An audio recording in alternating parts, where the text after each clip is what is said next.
Hey everybody, tonight we're debating whether or not veganism is biblically required, and we are starting right now with the yes side, and in particular Nathan Thompson. Thanks so much for being with us. The floor is all yours. Thanks for having me, James. Congratulations on almost 100,000 subscribers. I want to say to the two people that I'm debating against, Jim Bob and Posh, I really respect you guys, which isn't normal for me on modern day debate. Normally the other side is harassing me, stalking me, doxing me.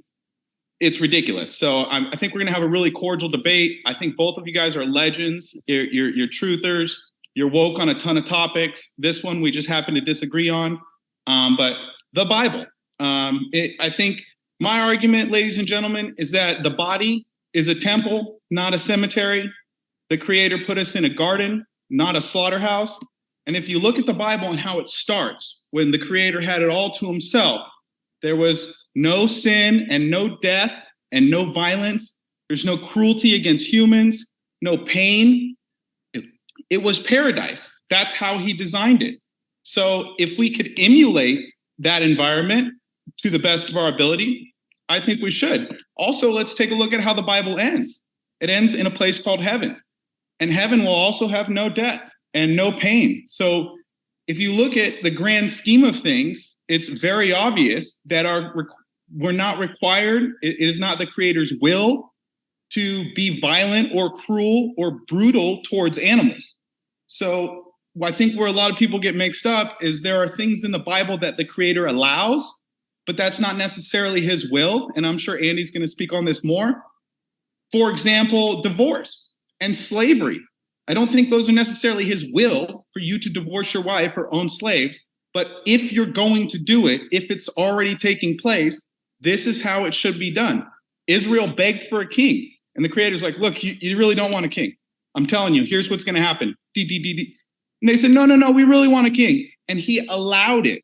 So meat eating is allowed, yes, but I think morally it should be required from each of us because we are told to be good stewards of the animals. When the Creator said, be fruitful and multiply, that wasn't just towards the people, that was towards all the animals too. And if you look into the Bible, the word meat doesn't always mean dead animals. A lot of times it just means food, but they changed it to meat because they wanted to have this concept of eating dead animals all the time. Oh, it's in scripture, so it must be good.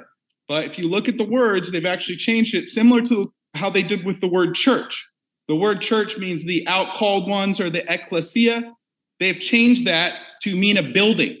So people think that you go to church. No, wherever the Bible believers are, that is where the church is. So Andy's an author on this. I really respect my partner today, so I'm going to pass it over to him. I know he's got a lot of info to cover. Thank you for my time. All right. Okay. So to begin, I just want to say that I'm not here to send anybody to hell for eating animals, and I'm not saying that I'm better than you. But I do believe that abstaining from animal flesh is a higher moral standard of living. It's how we were created, and it's what the Messiah taught during his ministry, according to multiple texts. And for all the readers out there, yes, I've already resolved most of the disputes in my book, Shifting the Torah Paradigm. Things like eating fish, Jesus eating fish. I saw someone in the comments earlier who tried to use that verse to checkmate us already. So, but it's just a common dispute that people who have never researched always use. They don't know that there are other gospel accounts that have been preserved that depict him eating honeycomb in that scenario. So anyway, for all the non-readers out there, I've made it even easier for you because I discuss each topic from my book in greater detail on my channel, Ark Builder's Paradigm. So please check that out because I do talk about the fish, the Passover lamb, and things like that. Okay.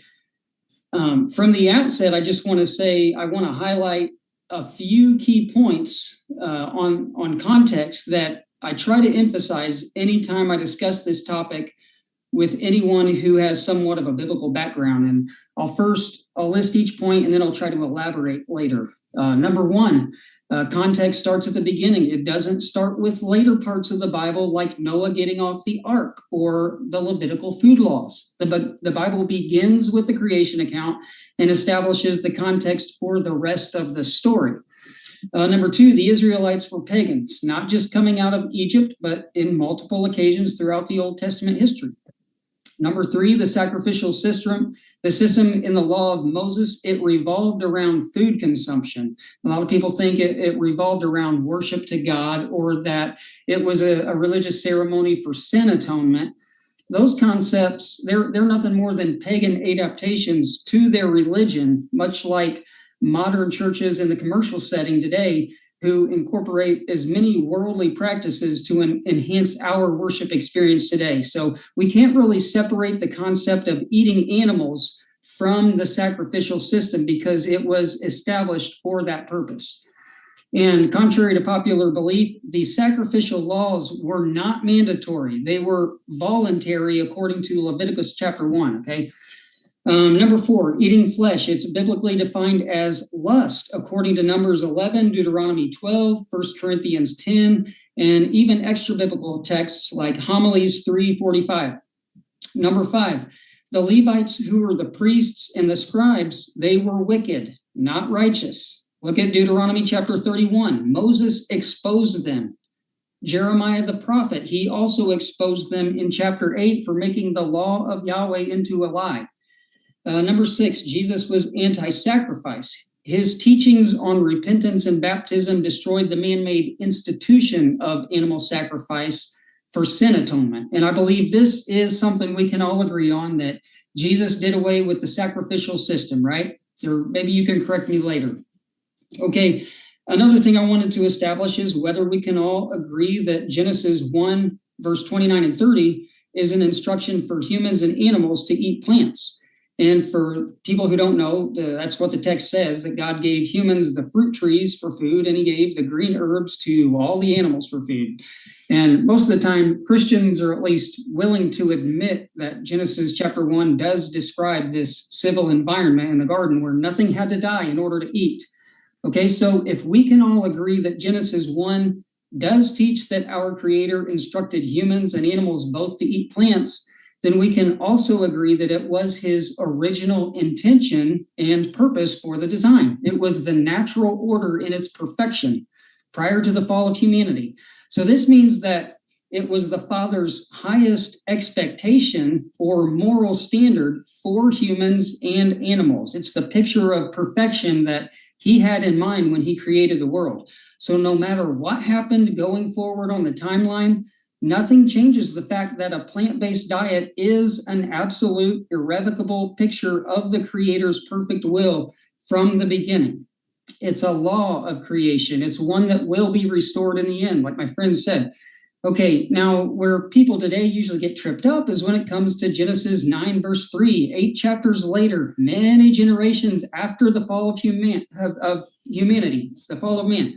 Humans had already been sinning for well over 1,600 years. Anyway, Noah gets off the ark, and God says, every moving thing that lives shall be food for you. Even as I give you the green plants, I give you everything. So naturally, most people just assume that after the flood, God suddenly changes his mind about killing and eating animals.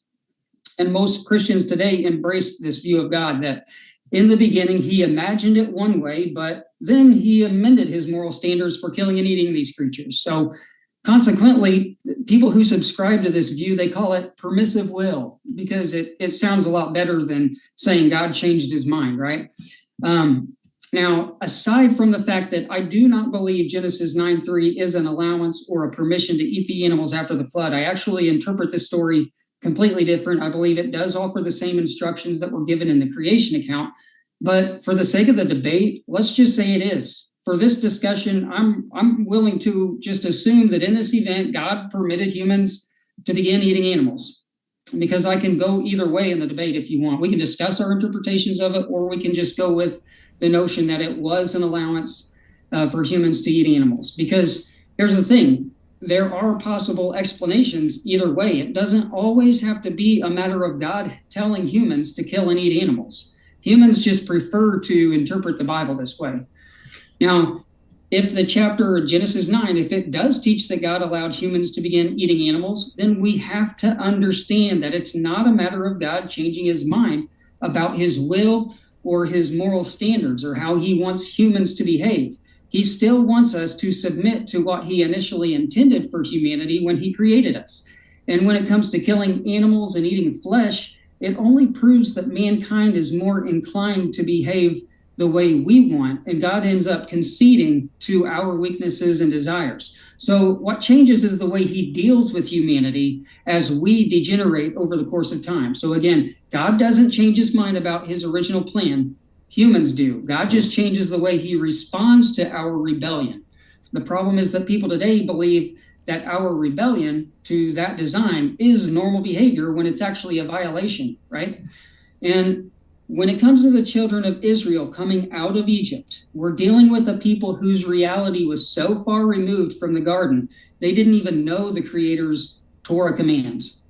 Just like today, these people didn't realize the Creator intended for us to eat plants only. And today it's even worse because we have the television commercials telling us what we're supposed to eat, and we just accept it as the norm. It's indoctrination. And it was the same with the Israelites in Egypt. For a few hundred years, they were conditioned by Egyptian society and culture to the point they just assumed that eating animals was natural behavior. So again, we see how God responded to these people. And it's really important to understand that the Israelites had retained hundreds of years of pagan culture in Egypt, where it was common to sacrifice animals and eat their flesh without any limitation. So looking forward, when the Israelites were delivered, they retained the culture and lifestyle of the Egyptians. So forget about what you learned in Sunday school as a child. The Israelites were not a righteous people, okay? They were just as pagan as the Egyptians. And this is the entire theme of the prophets. They called them out for their evil intentions constantly. And this is one thing that modern churches need to understand. The Israelites were lustful, they were sinful, they were wicked. They were not a righteous, set-apart people. God was trying to set them apart through the laws. And that's why he established all the restrictions for killing animals when he gave the laws to Moses. He was just trying to govern their wicked behavior. He wanted to reveal himself to them because he was the true God. But they were more invested in worshiping the gods of Egypt. And that's one of the first things they did after they were delivered. They worshiped the golden calf in honor of the pagan gods, right? Anyway, God attempted to pull them out of their wicked lifestyle and redirect them back to the higher moral standard of the garden, the original Torah, the law of creation. And he used the sacrificial system to do so. Hence the Levitical laws, where, yes, flesh eating was allowed, but it was heavily governed. Killing animals could only be done in a certain place by a certain party, only at certain times under the proper supervision, and only certain kinds of animals in certain physical conditions were allowed to be killed. You're at 11 minutes. Okay, how many do I got? 13 if you need 14, we can go there, but hopefully if you're able to do it in 13. Okay, so God, he took a nation who was killing recklessly at their own discretion, and he eliminated the majority of killing through the sacrificial system. The purpose was to eliminate it altogether, okay? So despite popular belief, again, animal sacrifice was not established because it's a form of worship that God desires or because it atones for sin. That's just something they incorporated into their religious sacraments. Their motive was it was centered around their bellies. The whole purpose of animal sacrifice was to grill animals for food, but in this scenario, God placed heavy restrictions over it, okay? He couldn't convince them to stop eating animals, so he established sacrificial law to eliminate it, okay? And back to the Levites, who were the most wicked, they eventually invented that blood atonement concept, or they at least borrowed it from the pagans, and they incorporated it into Judaic law. And so by the time the Messiah enters the scene, all right, he comes in and he's speaking against all of these sacrificial laws. He's ending animal sacrifice, and that was the purpose of his ministry. And that's why he drove out, that's why he challenged the business of the temple administration. They invented their own laws to replace the Father's law, and they accused him of blasphemy. Instead, he preached repentance for the forgiveness of sins. And this is why his ministry was so significant. It exposed the man-made religion of animal sacrifice, and it revealed the higher moral standard of the Creator. So it showed the people how we were meant to live according to the original design, which includes a plant-based diet. You got it. Thank you very much for that opening statement. And want to let you know, folks, if it's your first time here at Modern Day Debate, we are a neutral debate platform hosting debates on science, religion, and politics. My name is James. I'm your host, and want to say we hope you feel welcome no matter what walk of life you are from, as well as, just in case, folks, if you haven't seen it already, we're absolutely thrilled for a lot of upcoming juicy debates on Modern Day Debate. So don't forget to hit that subscribe button. As an example, at the bottom right of your screen, you can see Daniel Hakikachu, Muslim and Inspiring Philosophy Mike Jones will be debating child marriage. It's going to be a juicy one. You don't want to miss it. Hit that subscribe button so you don't miss it. And with that, thank you very much. Made by Jim Bob and Posh are going to go next. Posh, the floor is all yours, and thanks for being with us. Well, thank you for having me. Thank you for hosting this and organizing this. It is a very pertinent topic nowadays, but like many other topics that arise on this issue, it is this idea of moral philosophy completely devoid of any theology, any biblical input, and then rereading that through exegetical methods back into the Bible. The topic of this debate, is it a moral duty? And I'm afraid both of my opponents, of our opponents, have already conceded that it's not a duty, it is a preferred moral behavior to consume plants as opposed to consuming the flesh of animals. But as Genesis 9:3, if we do interpret it as being allowed, it literally says, as I gave you the green herbs, so I give you all the animals. It literally says they are equated, and they are equated indeed. But that already means it is permitted, therefore it is not a duty. So this is not the topic of the debate. The debate isn't, is it morally superior to eat an all-plant diet?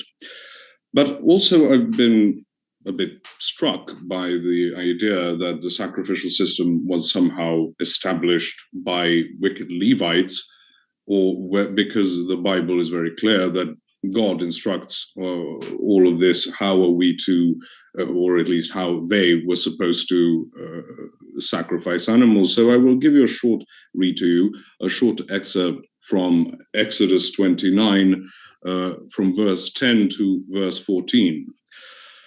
It says, "And thou shalt cause a bullock to be brought before the tabernacle of the congregation, and Aaron and his sons shall put their hands upon the head of the bullock. And thou shalt kill the bullock before the Lord by the door of the tabernacle of the congregation. And thou shalt take the blood of the bullock and pour it and put it upon the horns of the altar with thy finger, and pour all the blood beside the bottom of the altar. And thou shalt take all the fat that covereth the inwards, and the caul that is above the liver, and the 2 kidneys, and the fat that is upon them, and burn them upon the altar. But the flesh of the bullock, and his skin, and his dung, shalt thou burn with fire without the camp. It is a sin offering." We can continue reading, then it goes to the killing of the rams, and then how with certain different offerings you also eat. So I don't know how we are supposed to interpret this with this postmodern lens of, well, there were Levites and they were wicked, so they really wanted a juicy steak or something. Therefore, God doesn't really like it, even though he apparently commands it and gives very detailed instructions. And indeed he does. With all types of animals, how are they to be sacrificed, and with dietary restrictions, which types of animals you're allowed to eat. I think it is incredibly postmodern and innovationist to consider this a type of compromise. Worship itself includes eating.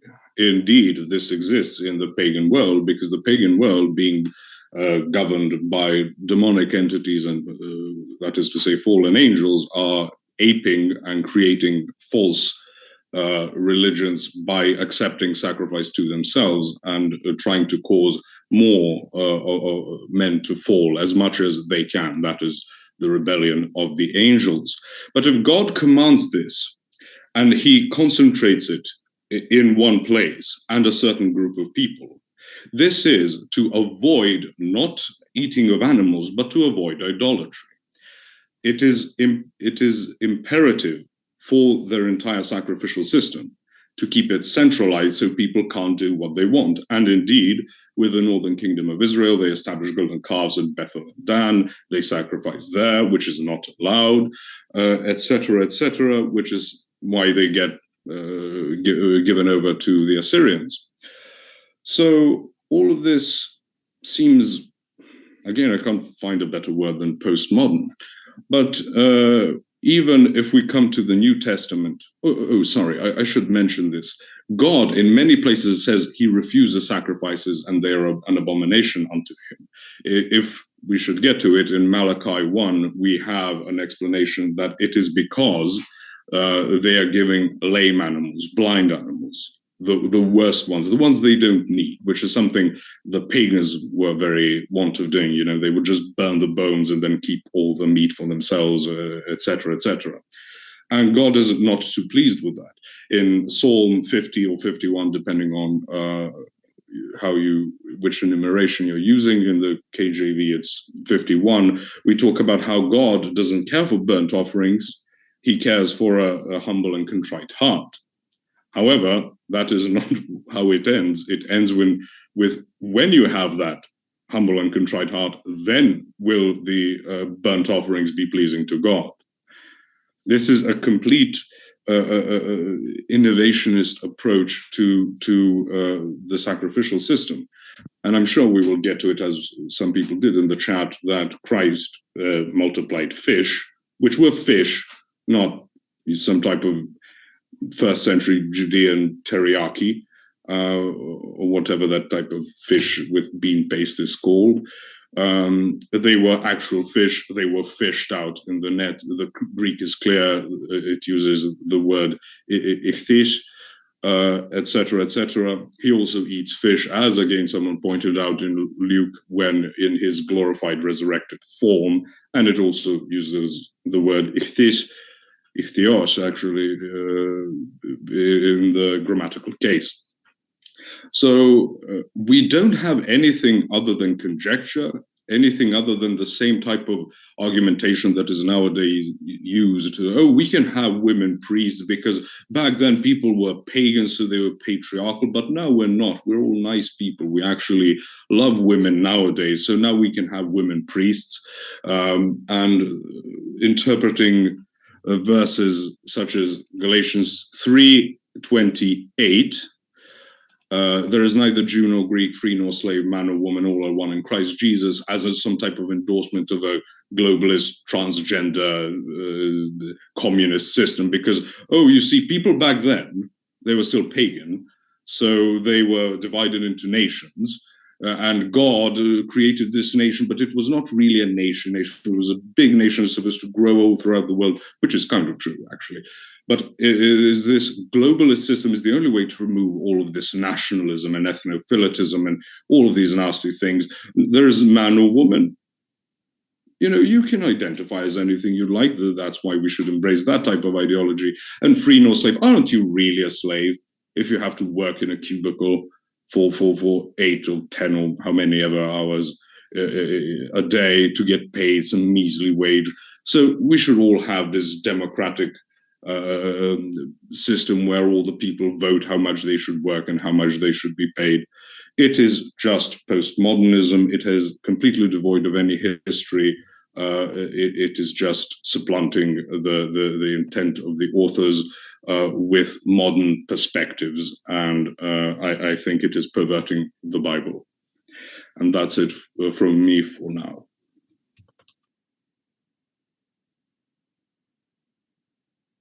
Do I go right into it, James? Oh, thanks. Okay, thanks. Thanks, Bosch. Yeah, so when I'm listening to the openers of our opponents, I'm listening from the lens of the title, which is veganism a moral duty? I heard the same thing Posh heard in the opener, that at best, to be fully charitable, the best I heard him get to is it's a neat suggestion And then maybe some liberal interpretation biblically of where it might be less permissible, or they didn't mean it that way. This still doesn't get to the moral duty, which is to say that it's a moral obligation, that there is a moral foundation to argue you ought not eat meat, right? So what I didn't hear much from Andy in that regard. I did hear some, no offense, but like the modern dance version of interpreting the Bible to suit a vegan presupposition.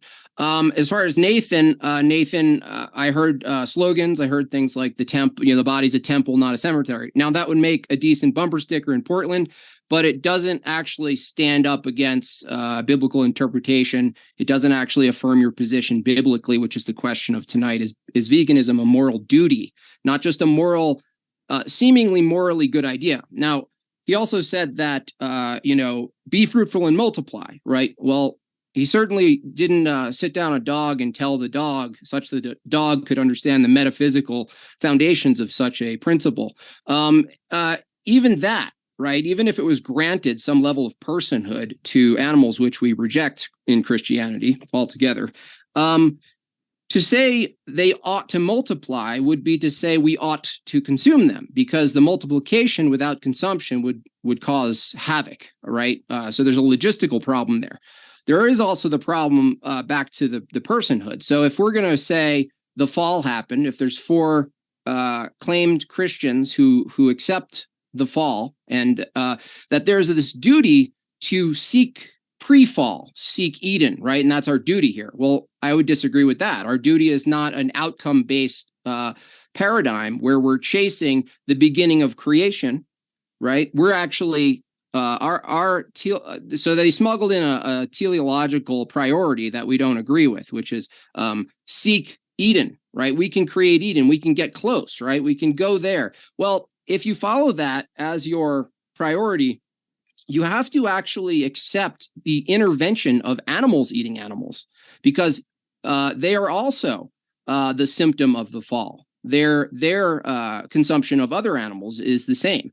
And so the argument seems to be intervention, right? And so how would you practice this form of Christianity is something that's interesting to me, and whether that's consistent, doable, is it something you can ground in the scripture? I think the answer is no, no, and no. Thank you very much for that opening as well. And we're going to jump into the open conversation, folks. But before we do, want to mention, if you haven't yet, consider sharing this debate, as we are trying to grow this neutral platform as large as we can so that everybody has their fair shot to make their case on a level playing field. So appreciate those of you who have shared, as we've seen a lot in the stats. Thank you guys so much for doing that. Seriously, it means more than you know. And with that, we're going to jump right into the open conversation. Gentlemen, the floor is all yours.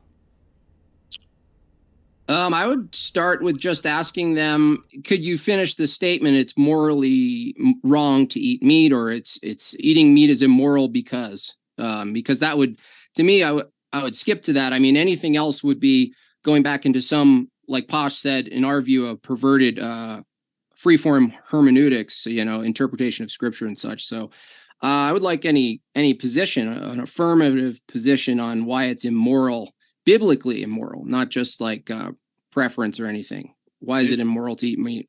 It's immoral because the animals want to live. So the same way that it's immoral to rape a woman or to kill somebody is forcing your will upon something else. Okay. So how did you determine what an animal wants versus what an animal reacts to as far as external stimuli? Well, are you going to say that animals want to die? No, I'm asking you a question. Okay, so would we agree that the animals want to live? No, that's begging the question. I asked you if we agree. So do you disagree? The No. Animals want to die. No, I don't grant animals the term want. So I want to know if you can justify an animal's want versus their reactivity to external stimuli. So animals aren't allowed to want water when they're thirsty or want food when they're hungry because you don't allow it? Is that what you're saying? So you're not going to answer that question? All right, maybe Andy can answer it better than me. Go ahead, Yeah, Andy. I'll answer it. Yeah, they were given the will to live. animals do not want to die when they have something that plants don't have, and that is a fear-based instinct. If you go after an animal, it is going to flinch. They do want to live. It's not just a matter of I prefer this or what. It's a matter of usurping the free will of an animal. Now, here's the part that didn't answer the question, though. You just affirmed the position again. I'm asking you, how do you determine a want or desire from what you just called an impulse or an instinct? According to their reaction. How do you determine? But you do have plants that react to external stimuli, not just fear-based, such as you have, what is it called? The shy, whatever it is. When you touch it, it will contract immediately. The Venus flytrap. No. That is different. I'm talking about. It starts with an A, but I can't remember it. But it is a type of plant. When you touch it, it will immediately close up. Not the Venus flytrap, which basically traps flies, but you also have the distress signals, which are chemically given off by lots of plants when you start eating them. When an animal would eat, let's say, tea, when you pick leaves of for the tea, you pick just a few of them from the top, and then you switch over to the next plant because it will start releasing a chemical to make it bitter, which is a defense mechanism. So it wants to live. Here's the difference, though. It's not connected to a central nervous system where there's a brain and blood flowing through its brain or through his body.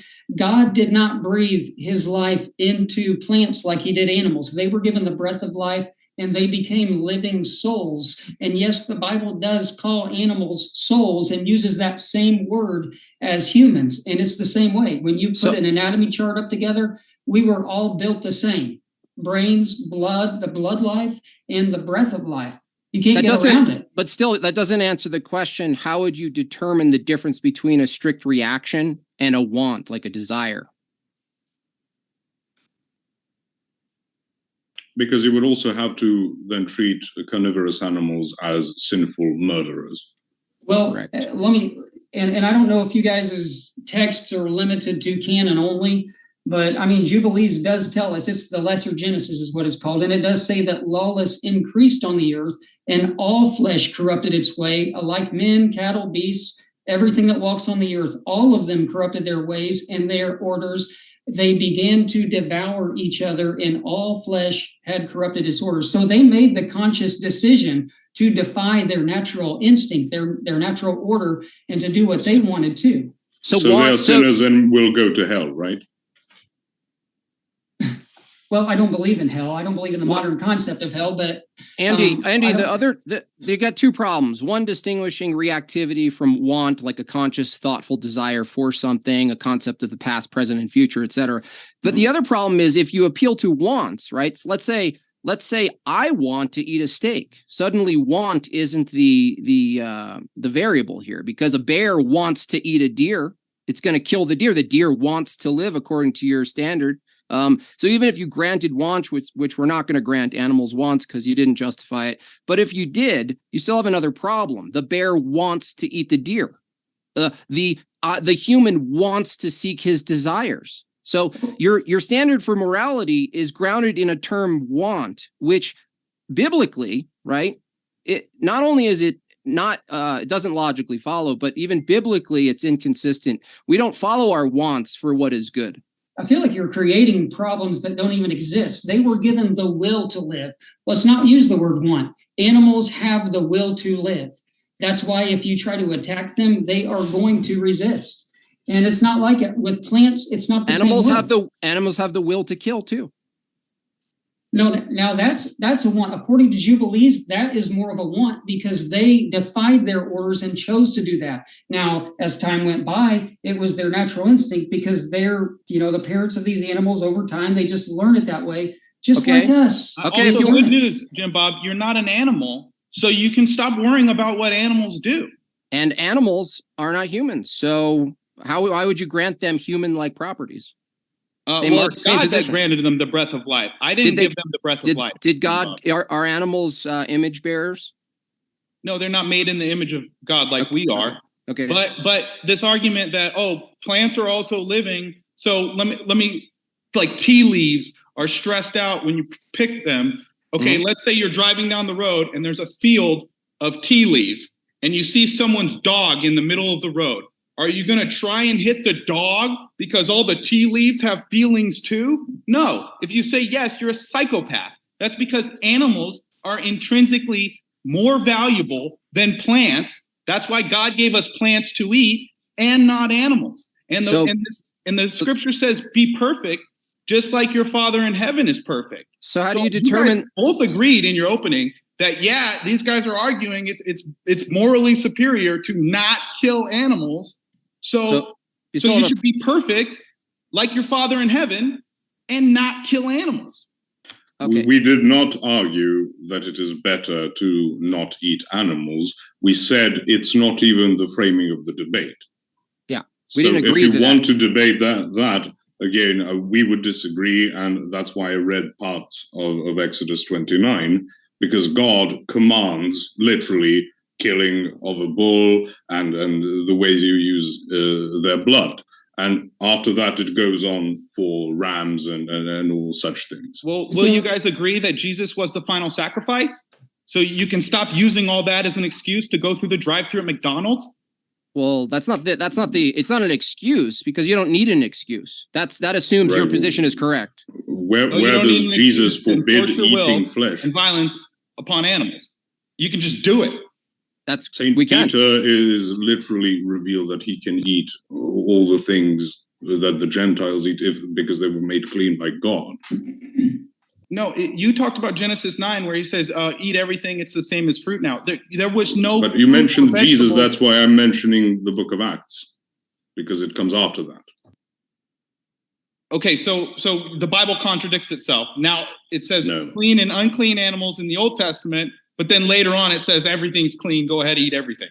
Ceremonially clean and unclean. And indeed, what is the Council of Jerusalem in Acts 15? What do they decide is the necessary minimum for the Gentiles to come in? It is not the dietary restrictions, except for not eating the flesh of strangled animals, but also sexual immorality and idol worship. So none of this, you don't eat meat at all. That's what happens when you stab a cow in the neck, you strangle it. So that's like one of the main ways that they're killing the animals. Most of your friends eat. So wait, you have a problem with how it's killed? Killing it, period, is inhumane, it's violent, it's barbaric, and it's cruel. Okay, so from the biblical perspective or your perspective? Right. Sounds from like the natural perspective, the animals want to live. God told us. There's that word again. Ask me a question, Jim Bob. You gonna let me respond? I can't let you smuggle want in though. We'll just use the word will then. If that's the holdup, we can use how did you determine the will? They run away reaction? When you try to kill them, Jim Bob. How do you know that's will and versus reaction? You keep I begging the question. determined that because I did something that most Bible believers today are afraid to do, and that's use my God-given logical thought process. And people look at a text and they want that text to teach them, and they're afraid to just use, like, here's the thing. Seriously, think about this. Animals are vulnerable to suffering just like humans. So why would the Creator give them a natural fear-based instinct to escape harm if his intention was to harm them? Animals don't have the will to die any more than humans. So why would God make animals with the will to live if he just planned on killing them? So hold on. One more thing. In other words, why did God create animals with a nature that opposes their intended purpose? Everything about the nature of animals, according to you guys, contradicts the idea that God made them for the purpose of living. Like, does that not make sense? So wait a second. Why wouldn't you apply that to the animals themselves eating other animals? Say that again. I mean, why wouldn't you apply that same? Why wouldn't you apply that same structure of an argument to animals eating animals? Well, I do, but there was a point in time when they defied their orders just like humans did. But that's an argument from incredulity. Why would God do X, assuming that the thing you don't like, right, in this debate is why did he make it? You're that's like saying believer, right? but that's like saying if God didn't want us to suffer, why did he give us pain receptors? Well, he doesn't want us to suffer. So why did he give us pain receptors? I guess the same Bad reason. God, bad God. Listen to this. I'll put it into perspective for you. It's the same reason why he put Adam and Eve in a garden, told them not to do something, knowing that they were going to do it. Okay? So, I mean, you can't use that as an argument. Like God wouldn't Yes, do we something can, because humans might do this. It defeats you're now making one of the very basic problems that people who believe in one God make, and that is to equate God's mind to a human mind, but just it is immensely more powerful. Bingo. So he is bound That's by the point. time, and No, that's- and That's the point, is that people are taking the God who created animals and they're lowering him down to our sensual pleasures, saying that it's a pleasing aroma to him. He loves You the just did that smell as of an- animals. so Andy, you you just did reject that the as an Bible when argument. it says that God finds it pleasing? Oh, well, yes, I believe the writer wrote that from his perspective, but there's not one place in scripture where Yahuwah is speaking, saying that he loves the smell of dead animal flesh burning over a fire. It's always written from the writer's perspective, who, even just like people today in the church, they were just as confused back then too. Andy, I did ask a simple question. We What's your question? swapped out will for, or want for will. And I said, how do you determine the difference between an animal's will versus an animal's instinct and reactivity? And you said, well, I used my logic. And then you went into this whole diatribe about most people don't read the Bible this way, and I do, and I did all the work. I asked a very simple question. You take an animal, it reacts to something. How do you determine its will? It has a will, right? This assumes like concepts, metaphysics, like the concept of a will that you're Based on its reaction. that you're thinking about, right? You're thinking about what you want in a way, right? So versus reactivity. And I haven't gotten an answer from either of you. Well, its It will didn't would have be a- based on its reaction. You go at a cow with a knife, it will react a certain way What if because of its will. So if it doesn't react, then it doesn't have a will? It has the will to live. It does not want to die. And I don't know how you would just ignore that. No, I that's can't what even gets believe me. this is even an argument they're having. Like, the animals don't have a will to live. They just No, react you- to everything. Are you serious? Well, no, you didn't demonstrate it. You being amazed that we reject it isn't an argument. Okay, so you're going to say animals don't have a will to live. What is a will? An urge. Animals have urges. How do you separate an urge from an instinct? Again and again and again. It's like you guys aren't hearing the question. So that's your whole argument, is that we should be violent and cruel to animals because they only react to being killed. They're not actually trying not to be killed because they want to. No, Are I you didn't. serious, bro? I didn't make an argument. Okay, so what is your argument? That they don't have a will? You're arguing that they do have a will. I'm asking you to distinguish what that is. Yeah, and we already did. Both of us said they have a reaction and they want to live, and you don't accept that. I asked you, what's the difference between will and reaction? You say they have a reaction to live. Does that sound logical to you? Based on their reaction, I can tell what their will is. If it's so a reaction, why not with plants? Because what we've heard is the central nervous system, and So- how is that an argument? hold on. How Posh, is trying to not Hold hurt on. plants an argument that we If should someone- hurt animals? So Posh. if a doctor hits my knee and my leg goes up, he can look at me and go, "I knew you wanted to lift your leg," and that's The reasonable. to you? hypostatic knee. Insane. That's absurd. So animals don't have feelings; they just react. Feelings about what? How would you know the feelings of an animal? Have you ever owned a dog? Have you ever not? A dog knows Asking its me- name. It can asking- communicate with you. And You're telling me animals don't have feelings? you're telling me they do, similar to humans. I'm asking you how you know that, and you're saying, "Do you own a dog? Don't you know they know names?" You can train an animal to know a name and react to stimuli. Pavlovian. Do you have ever heard of Pavlov's dogs? Right? That's not feelings based. It's input, output, input, output. I'm asking you. You're making the claim that there's something more going on. I'm asking you, how did you determine that? And all you do is double down that there's more going on, and that's insufficient. It's just observation. It's using my logical thought process. Now, I mean, I seriously can't believe we are having this discussion The Mhm. denial, it's unreal. It's like The cognitive denial of the thing you asserted and didn't justify. Yeah. Should we arrest carnivorous animals? I mean, I didn't know we were debating, do animals have feelings or not? I thought that was genuinely accepted by most cognitive, lucid people.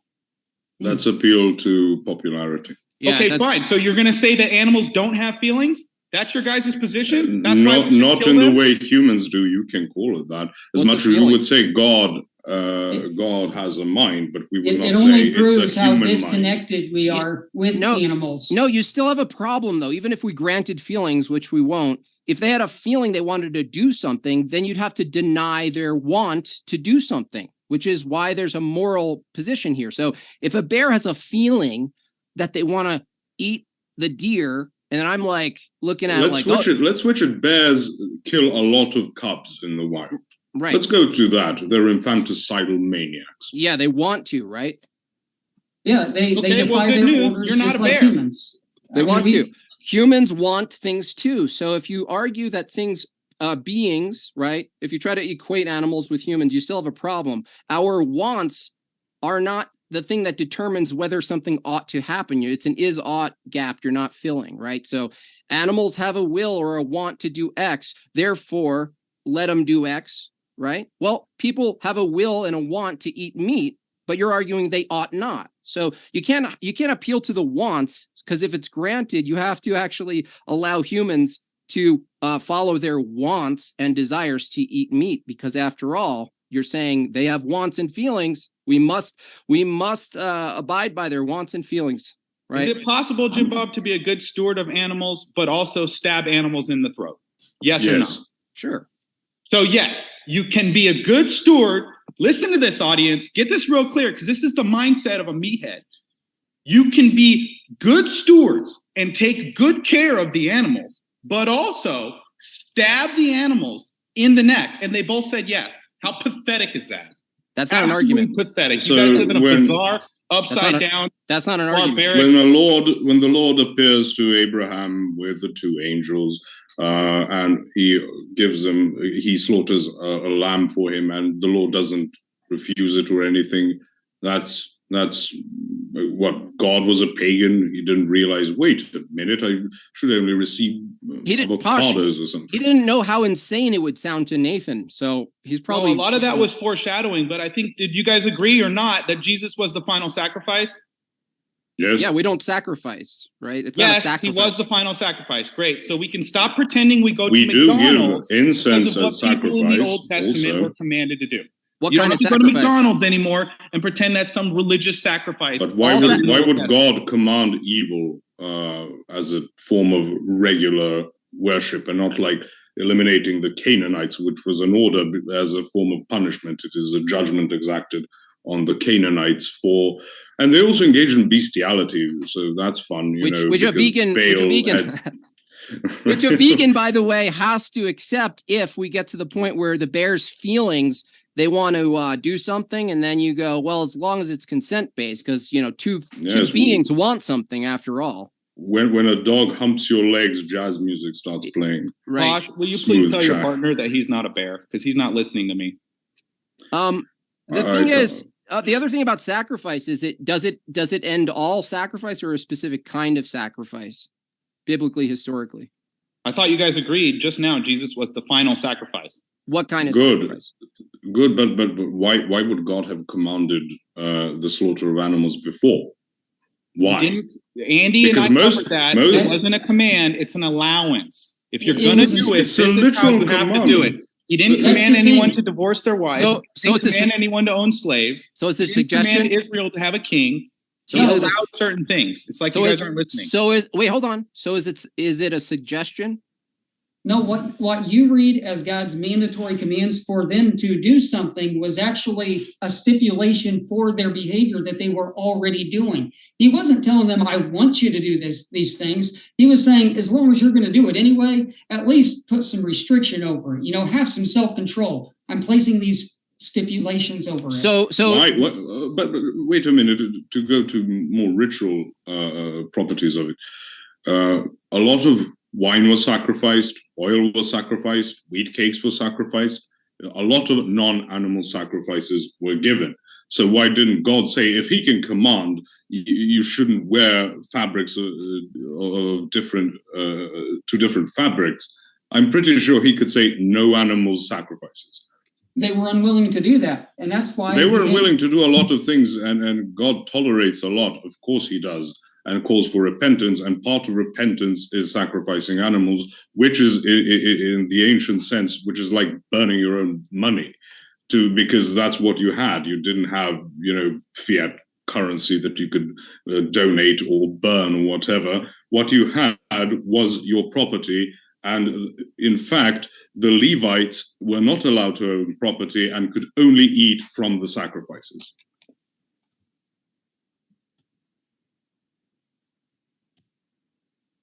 Is there a question in there?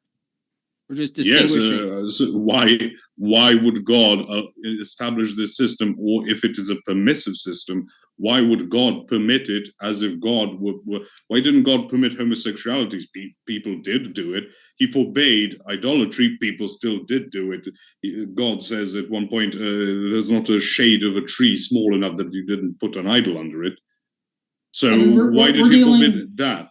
Why didn't he go with like, okay, you can have like tiny idols, you can have little ones? We're dealing with 600,000 plus Israelites and then the mixed multitude that was with them.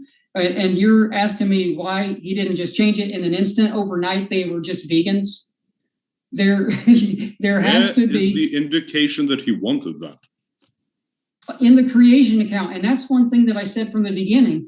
People are going to skip over what God intended in the beginning, and they're going to jump to verses like Genesis 9:3. What did he intend? What did he intend then in the beginning from your perspective? Exactly what he said in verse 29 and 30, for the humans to eat plants, the fruit trees, and for the animals to eat the green herbs of the earth.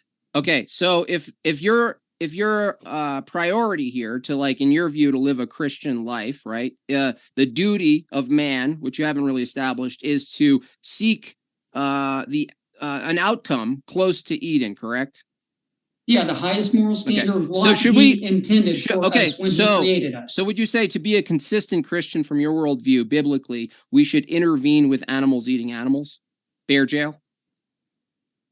I haven't gotten that far. I mean, yeah. In the gospel, there are instances in the gospel of the Holy 12 where Jesus intervened with that, and he prevented on many occasions animals from being harmed. And there might be an occasion there where he addressed animals killing other animals. So there was a dog that was trained to hunt, and he dealt with that. And from that point forward, the man trained his dog to love animals. So, yes. What source are you talking about?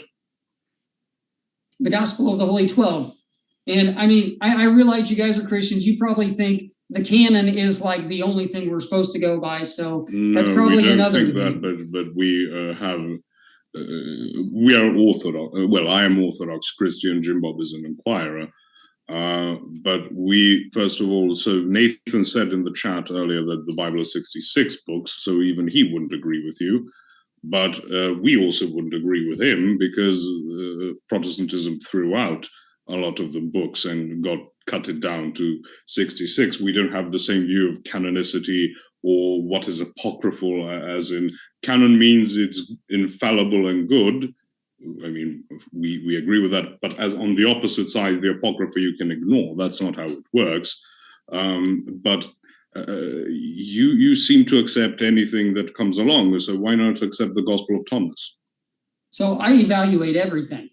If it comes my way, I'm going to read it, and if it resonates with my spirit and my logical thought process that God gave me, and I compare it to other texts, the whole textual criticism thing, I do as much as I can, and I can see that, hey, there were some wicked Levites who wrote this crap into the text, and it stuck. Andy, where does it say biblically to intervene with animals eating animals? Because that's the logical conclusion, right, of your prescription. In the canon, it might not. Okay, so does your partner? The fan fiction Does your partner like the idea of bear jail? Intervening with bears eating deer, like if we could intervene. Books to the canon. Hey, why don't we start with you, Jim Bob, and then we can worry about the bears. So you're not going to answer? I guess you I wanna- said, is yes, it- my answer is, Do you want to intervene with when I clean out animals? your ears real quick, Do you want to intervene maybe with we animals? could get you to start caring about animals first, and then we can worry about the bears later, Jim Bob. I care about animals. I And- want and- to keep them alive so I can eat them. Yeah, I heard your argument. It's humane and moral, and being good steward is stabbing an animal in the neck. Do you That's think we should? philosophy. The question That's is how simple. twisted your mind is. Nathan, you're very up here. It's a simple. You're the one interrupting everyone, Jim Bob. Your partner answered it. I want to know what your answer is. Do you want to intervene to live a Christian life? Do you intervene with animals eating animals? No, personally, I don't intervene with animals eating animals because Why? I have a hard time communicating with animals. They don't speak English. Unlike Jim Bob and Posh here, who So, speak English, and I hold on. can communicate. Wait. Why are you up here, bro? Just let me talk. You're up here.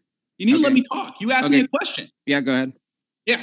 So I don't have any position about interfering with the animal kingdom when I have people, friends, people I look up to, legends like you and Posh that could really make a big difference in the animal kingdom and save a lot of lives that don't want to die, even though you won't grant animals want. Okay. Mhm. I thought this was given. I didn't even know people question No. the fact that animals want to live. Mm-mm. So yeah, that's my position, Jim. So you said you wouldn't intervene with the animals because they don't speak English or talk. So like a human that didn't learn to talk and kind of like deaf and mute and dumb, but goes around killing, you wouldn't stop them, right? Because that's maybe your I could reasoning. write them a note and say, don't kill people, and then they could read it, Jim Bob. Right. Okay. Yeah. So, this, how again, about this? Will you guys agree food can be used as a weapon? of course. What about you, Jim Bob? Can food be used as a weapon? Mhm. All right. How's America doing on the standard American diet? With 1 out of 3 obese, 1 out of 8 children is not fat, Jim Bob. Where's They're the? obese. Let me answer that for They're you. obese from the corn syrup. Let me not let me because- let me answer that for you. Where is it? Where in the Bible does it say anything about being concerned with the American diet? America wasn't around when the Bible was written, Jim Bob. Correct. So that's a begging the question. Welcome back to the topic of the debate. Well, if you ask the Mormons, you know. Yeah, I thought it was worth mentioning real quick that food can be used as a weapon, and it is being used as a weapon. That's why they programmed you from a very young age with an Illuminati food pyramid. I need my telling you mystery that, music. oh, you have to eat, and then they program you and tell you you're top of the food chain and you're an omnivore. Anatomically, humans are Doesn't nothing that- like bears. Doesn't Anatomically, that food pyramid say that you should eat mostly bread? it labels meat and dairy as essential food groups, Posh. Good. But again, it says you should eat mostly bread, and that is rubbish because bread isn't very good for you if you eat it in Well, such if you high have the quantities. wrong kinds, that's because people are eating enriched grains that have been processed. But if you grain your own wheat, like I do, you're getting a pure bread. You can mill your own flour, Good. and there are ways to do it right. So I Jesus support said that. he was the Excellent. bread of life, but bread is bad for people. No, That's your I'm talking about the food pyramid that you talked about because it promotes white bread. Okay, but bread is bad for So- you, even though Jesus said So I'm he's the bread saying of life. it's leaning very, very, vegan-y. And secondly, Jesus corn is syrup leaning is very vegan. perfectly. He's saying he's the bread of life. He is much more than that, and of course I agree with that. Also says you should eat his body and drink his blood if you want to talk about that some other time. But as far as the topic is concerned, let's go this way. Do you season your food? Season my food, yes, Why? because I like the way the seasoning tastes. Okay, so let's say you get salt. You have to get it from either rock salt or you're going to get it from the sea or something, and you have to establish entire supply chains and supply lines that are either going to enslave animals to pull carriages of salt, or you're going to have to use all types of fuel that damage the environment, and you have to transport it, and all sorts of insects die while you transport it. Why would you subject so many animals to death or slavery just so your potatoes taste a bit better? Posh, do you use salt? Yes.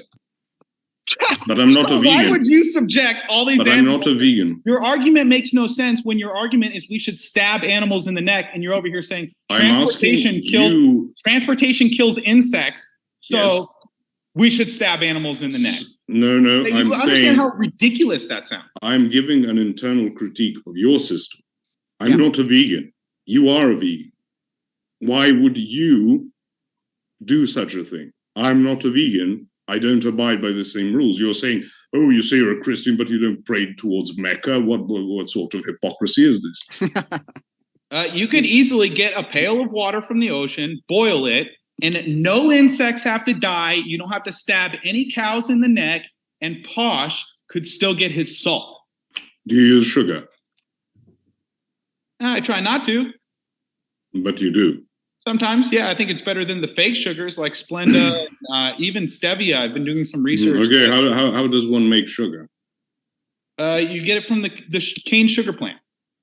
Not very often. You mostly get it from what is it called? The sugar beet or whatever it is. So you need to engage in a lot of agriculture, which kills a lot of animals. Oh, here we go. It's one of my favorite arguments. No. I'm talking about sugar. I'm not talking about basic things. The agricultural argument that, No, animals die in the process. That's why I said sugar. Okay.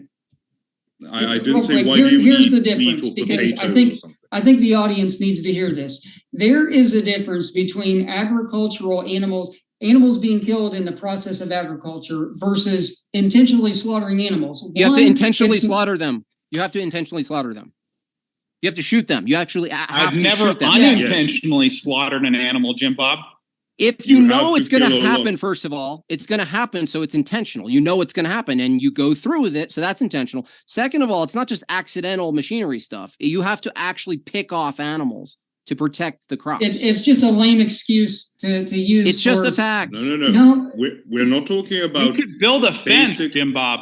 It's an internal critique, Well, not an no. excuse. Ah. We don't need excuses because we're doing an internal critique of your guys' view, right? It's not our excuse. It's your claim. You're They're poor affirming it. arguments. Poor arguments. That's all it is. No, Ridiculous. so you And are most saying of you're the willing food to. grown in agriculture is fed to animals. So I know you're trying to use sugar as an example to get around that, but you can't pretend to care about animals that are killed during agriculture when you're saying we should be violent and Why stab are animals you in the neck for food. Acting You know- like we're vegan. We don't make the claim. It's your claim. This is an internal critique. Do you know the difference? I don't pray. You understand towards you have no Mecca, I argument promise you. crying about agriculture when you stab animals in the neck. What if we didn't stab them and we just got them killed through the vegan process of making vegetables? Like sent the cow into the machinery, kind of guided Bro, it. if And you I can't ate believe we're doing roadkill this. your entire life, just animals on the side of the road that were slaughtered by moving vehicles, I would be completely fine with Transporting that, salt Jim and Bob. sugar. what about a The cow? problem is, What You about guys a every day go and pay for people to be You didn't- cruel and violent and brutal didn't- towards animals. It's didn't not the tell me- same thing as eating roadkill or eating some rodent that was killed you while you're doing agriculture. you still It's not the didn't- same thing. You still didn't tell us why veganism is a moral duty from the biblical perspective. It's how we were created. That is the moral duty. And I don't know why We're not- anyone We're not in the created world. We're in the fallen world. and so why do you want to jump towards after the fall of man to learn how you should behave when you could be going to how we were expected to? Doesn't the Bible say be perfect, Jim Bob? Because the Bible doesn't say seek Eden and create it on earth. It says be perfect just as your Father in heaven is perfect. Now, if your Father in heaven made earth vegan, why wouldn't you try and be vegan, Jim Bob? Well, God doesn't even eat, so I think you should try that diet for a while, see how it works for you. Right. No, and I would as a disagree. I matter- think God might eat. I just don't think he needs to eat the way humans do. Matter of fact, He can eat. He eats fish once he resurrects. There is a passage that says, if I were hungry, this is Yahuwah speaking, if I were hungry, I would not tell you, for the world is mine. Do I eat the flesh of bulls or drink the blood of goats? No. So he's telling us he doesn't eat Where are you flesh. quoting from? Psalm 50, verse 12 to Let me 14. find it. Okay. The problem is if you go back to this argument of seeking the Eden status of the What is the world. problem? Okay, it's a problem because you have to put bears in jail.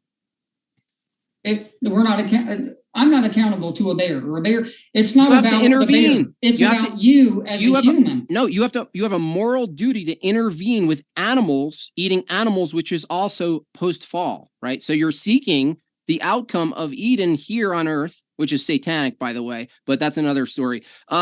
And you have to act out as a Christian from your worldview, intervening with animals eating animals to be consistent. Just answer this. So we shouldn't seek to honor the original design, what God originally intended for us. That shouldn't be our priority. Seek to honor it. What does that mean? God means do his will. It means God didn't want us to kill any okay, animals. and he commanded animal sacrifices, and that We already went over how Jesus was the final sacrifice, so you can quit pretending you drive through McDonald's He did do though. political sacrifices. He did though. Okay. He did.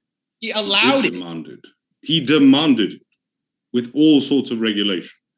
God demanded, he said, I'm going to create these animals with the will to live, but I demand that you kill them. Like, that's the common sense that I'm talking about. That's why I say we people are afraid to use their logical thought process, because they read a text. Where in scripture did Jesus do a sacrifice also, guys? He didn't. He didn't. So if we're trying to emulate Jesus, you can quit pretending that the Levites did something. Let's eat fish then. You get so wrecked right there, dude. This Can we eat Send fish these then? guys back to the drawing board. That's not a wreck, because the argument isn't about sacrifice. It's about eating animals, right? Well, you gave that as an separate- example of him commanding it. No, guys, you can't separate eating animals away from the sacrificial system, because that was the point. It was so that they could eat their flesh. And then later in time, the Levites incorporated this whole blood atonement. Let's worship God this way. If they can put killing animals into their religious service to God, they could justify why they're doing it. And So that's you what don't happened. believe that the Bible is inspired? I believe the That's Bible what- is, I believe our modern Bibles have been manipulated and written by men. And no, I don't believe Moses wrote the first 5 books of the Bible. And that's why I was trying to tell you earlier in Deuteronomy 31, Moses called out the Levites, the scribes, the wicked priests. He said, you're going to become even more wicked after my death.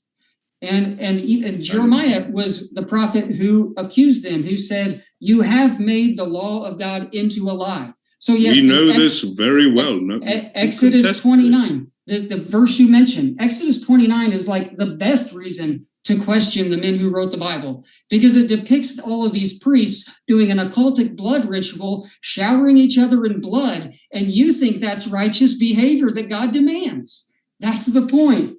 Because I believe the Bible is inspired. Yeah, you're afraid to use your own thought process because you think the Bible that the Catholic Church provided to you is the highest moral standard. You can't question it. It's the highest authority. Well, you still have a problem, Andy, because you're still appealing to the same Bible, but just reinterpreting. So all you're really saying is, I have the Bible too, but my logical brain that needs bear jail to happen, by the way, as a consequence, isn't properly interpreting the co-opted, manipulated source of scripture, right? I'm saying there are other texts beside the Bible. And how do you know those are? That say different things. These texts agree with one another too, and they show you where the Levites were. But I think those texts, whichever are the ones you're thinking of, I think those were written by wicked men. Right, yeah. See how easy that is? I know. My illogical brain. Anything that's not in traditional Christianity and mainstream, whatever, you'll just reject. No. But it's no different.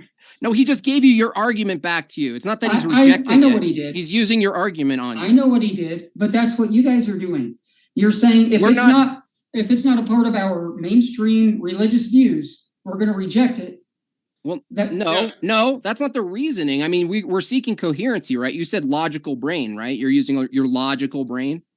Yeah, you have to. Okay, that's why God gave it to you. So Posh asked you a question that challenges your assumptions here, is that your logical brain must concede with intervening with animals eating animals if you want to be consistent. 1, 2, you have to reinterpret, right, the command to sacrifice animals, that happened, right? You have to say, like, no, that wasn't really a part of it. I don't have to reinterpret it. I realize that other texts say other things, and other texts expose the Levites for writing their own laws into the text. And I accept that as true, because it doesn't make sense why the God of these animals would create them only to kill them. So If the there's the original logical text was process. not preserved, how would you know what was added and what was taken out, etc.? How does And al- anybody know? How can you prove that about the Bible? How can you prove Also- that your Bible is the infallible, completely preserved Word of God and it hasn't been tainted at all? Depends Yeah. on how you take preserved, as in the message is it preserved or particular wordings, because we are very well aware that in the times of Moses, biblical Hebrew did not exist. Paleo Hebrew was the language that he would have spoken and written in. We're also aware that his funeral is described, not his funeral, his death is described in the first 5 books. So we are very well aware that it was edited over time. Absolutely. No one denies that.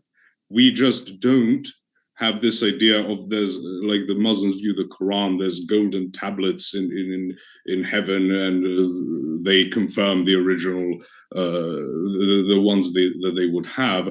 We know it was edited because you had priesthood with the duty to preserve them, and we know that there were priests and even high priests who were corrupt. We're also very well aware of that. But the Holy Spirit preserves things in particular manners, not just, again, as I said, word for word, because that's not how languages work, even over time, even the same language over time. So you just assume that it has been preserved through the Holy Spirit over time, that Exodus 29 was God demanding them to kill animals. Hold on. The topic of the debate, however, requires you to appeal to some preserved scripture that you actually trust, that actually grounds the claim veganism as a moral duty. That's the topic, okay? So the problem here is the only thing I heard close to an argument, which you just said, which is, why would God, and correct me if I'm wrong, if I'm not steelmanning this properly, why would God create animals just to be consumed, correct? Is that something along the lines of your position? Sure. Okay, so if you apply that to humans, like, why would God create humans in a world where there's pain and suffering and mayhem and it's temporal? Like, why would he do that? The question of why would God do something is an argument from personal incredulity. Yeah, but it's based on human behavior, not God's behavior. Your argument is because humans have the decision to do these things, and humans are the ones who did them. But God himself, his moral standard, he wouldn't create something with the will to live only to kill it and make it suffer. On what basis? And if that is, well... On what basis? If that's the God that you serve, then he's a savage. That's just incredulous. I want you to tell me logically, because you said I'm using my logical brain. You're thinking.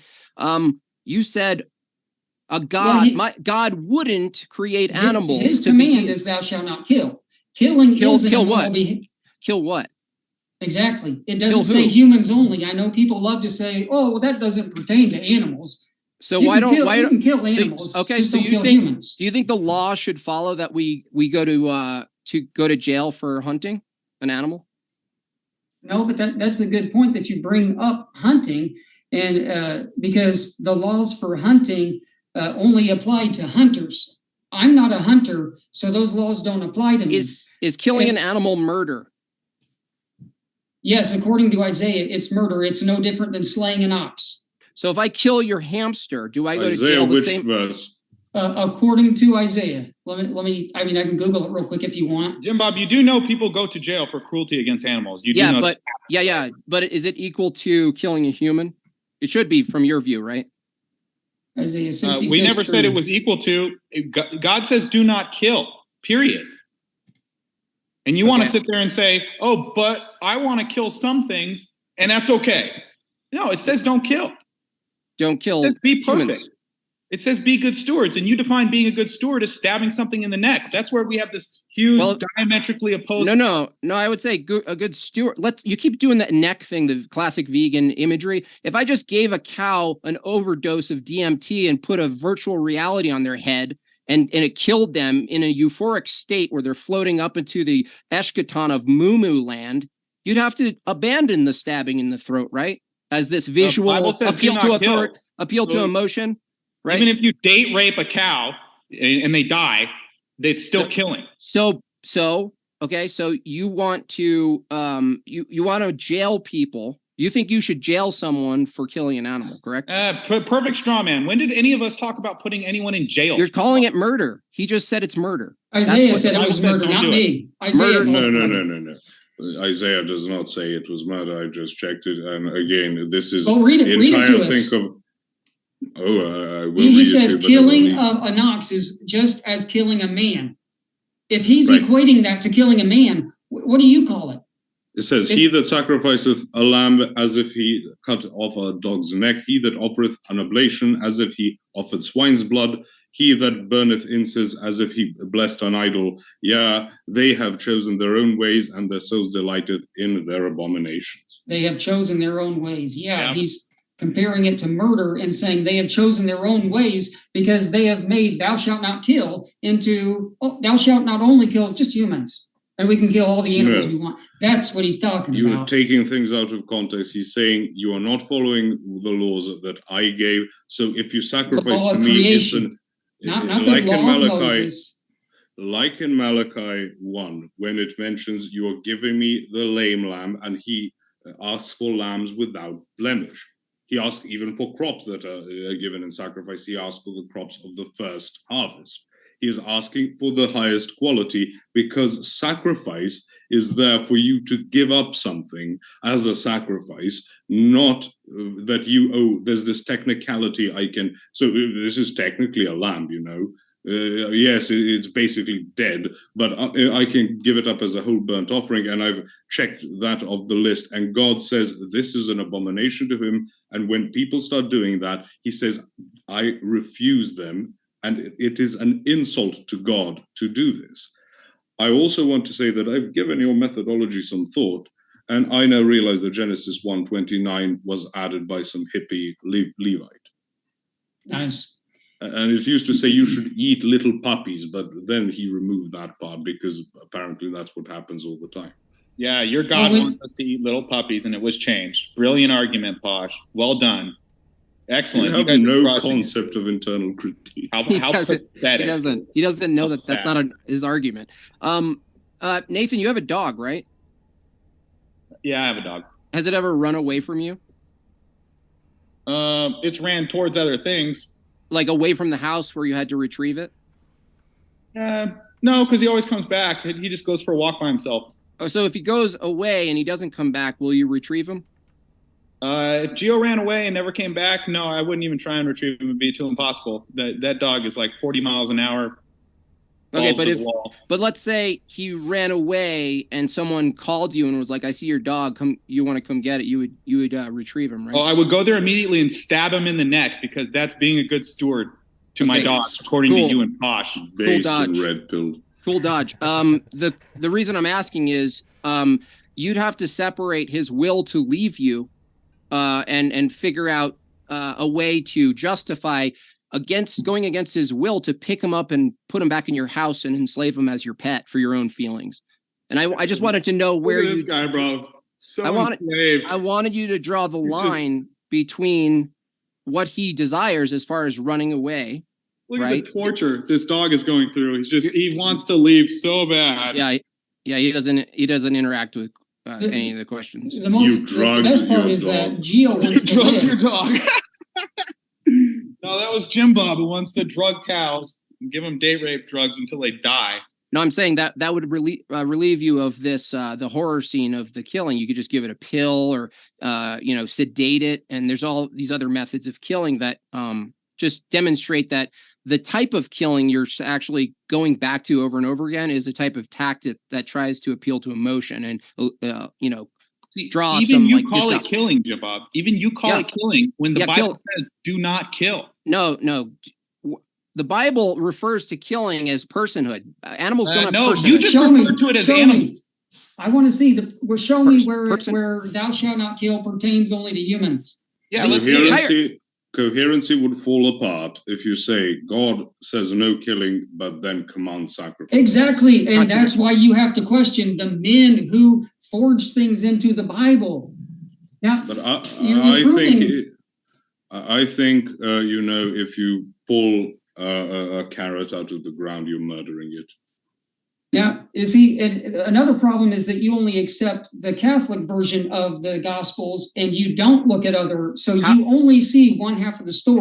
And no, I'm talking. And when you read other gospel versions, other gospel accounts of the story, Yeshua talks a lot about how men would not fulfill this law of thou shalt not kill. So God gave them extensions of the law and permitted them to kill animals, but that the higher moral standard was to live up to thou shalt not kill in its purest form pertains to all creatures of God.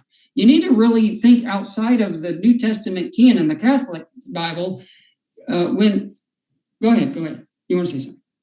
I was going to say, how is killing an animal an act against God?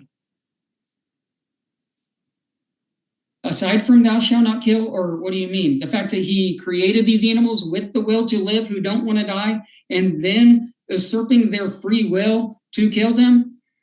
Other than that? Well, I'm saying, once you get into it, I mean, you're assigning animals, right, the same value, right, as humans, but your same argumentation of why would God make animals, right, just here for us to consume and whatnot after, why would that be the case? But you also have to ask, why would God make animals that kill other animals if it's not his will for killing to exist in a way? He didn't make animals to kill other animals. Like I read, did they sin? They defied their orders. Just you said like this 5 times already, Jim Bob. Oh, animals sinned? Yes, they violated their natural. That's what the text says that I read. Okay, are animals sinning today? Like a bear eats a random rabbit somewhere. Sin? To call it sin? Well, I'm asking you because you're calling it sin now, so I'm wondering how far you're going to take it. I'm telling you, they're violating their orders. They had the coherency to speak in the same language as human, according to the text, and they understood everything. Adam gave them names. There was a civil environment where humans and animals cooperatively, they lived together in a community.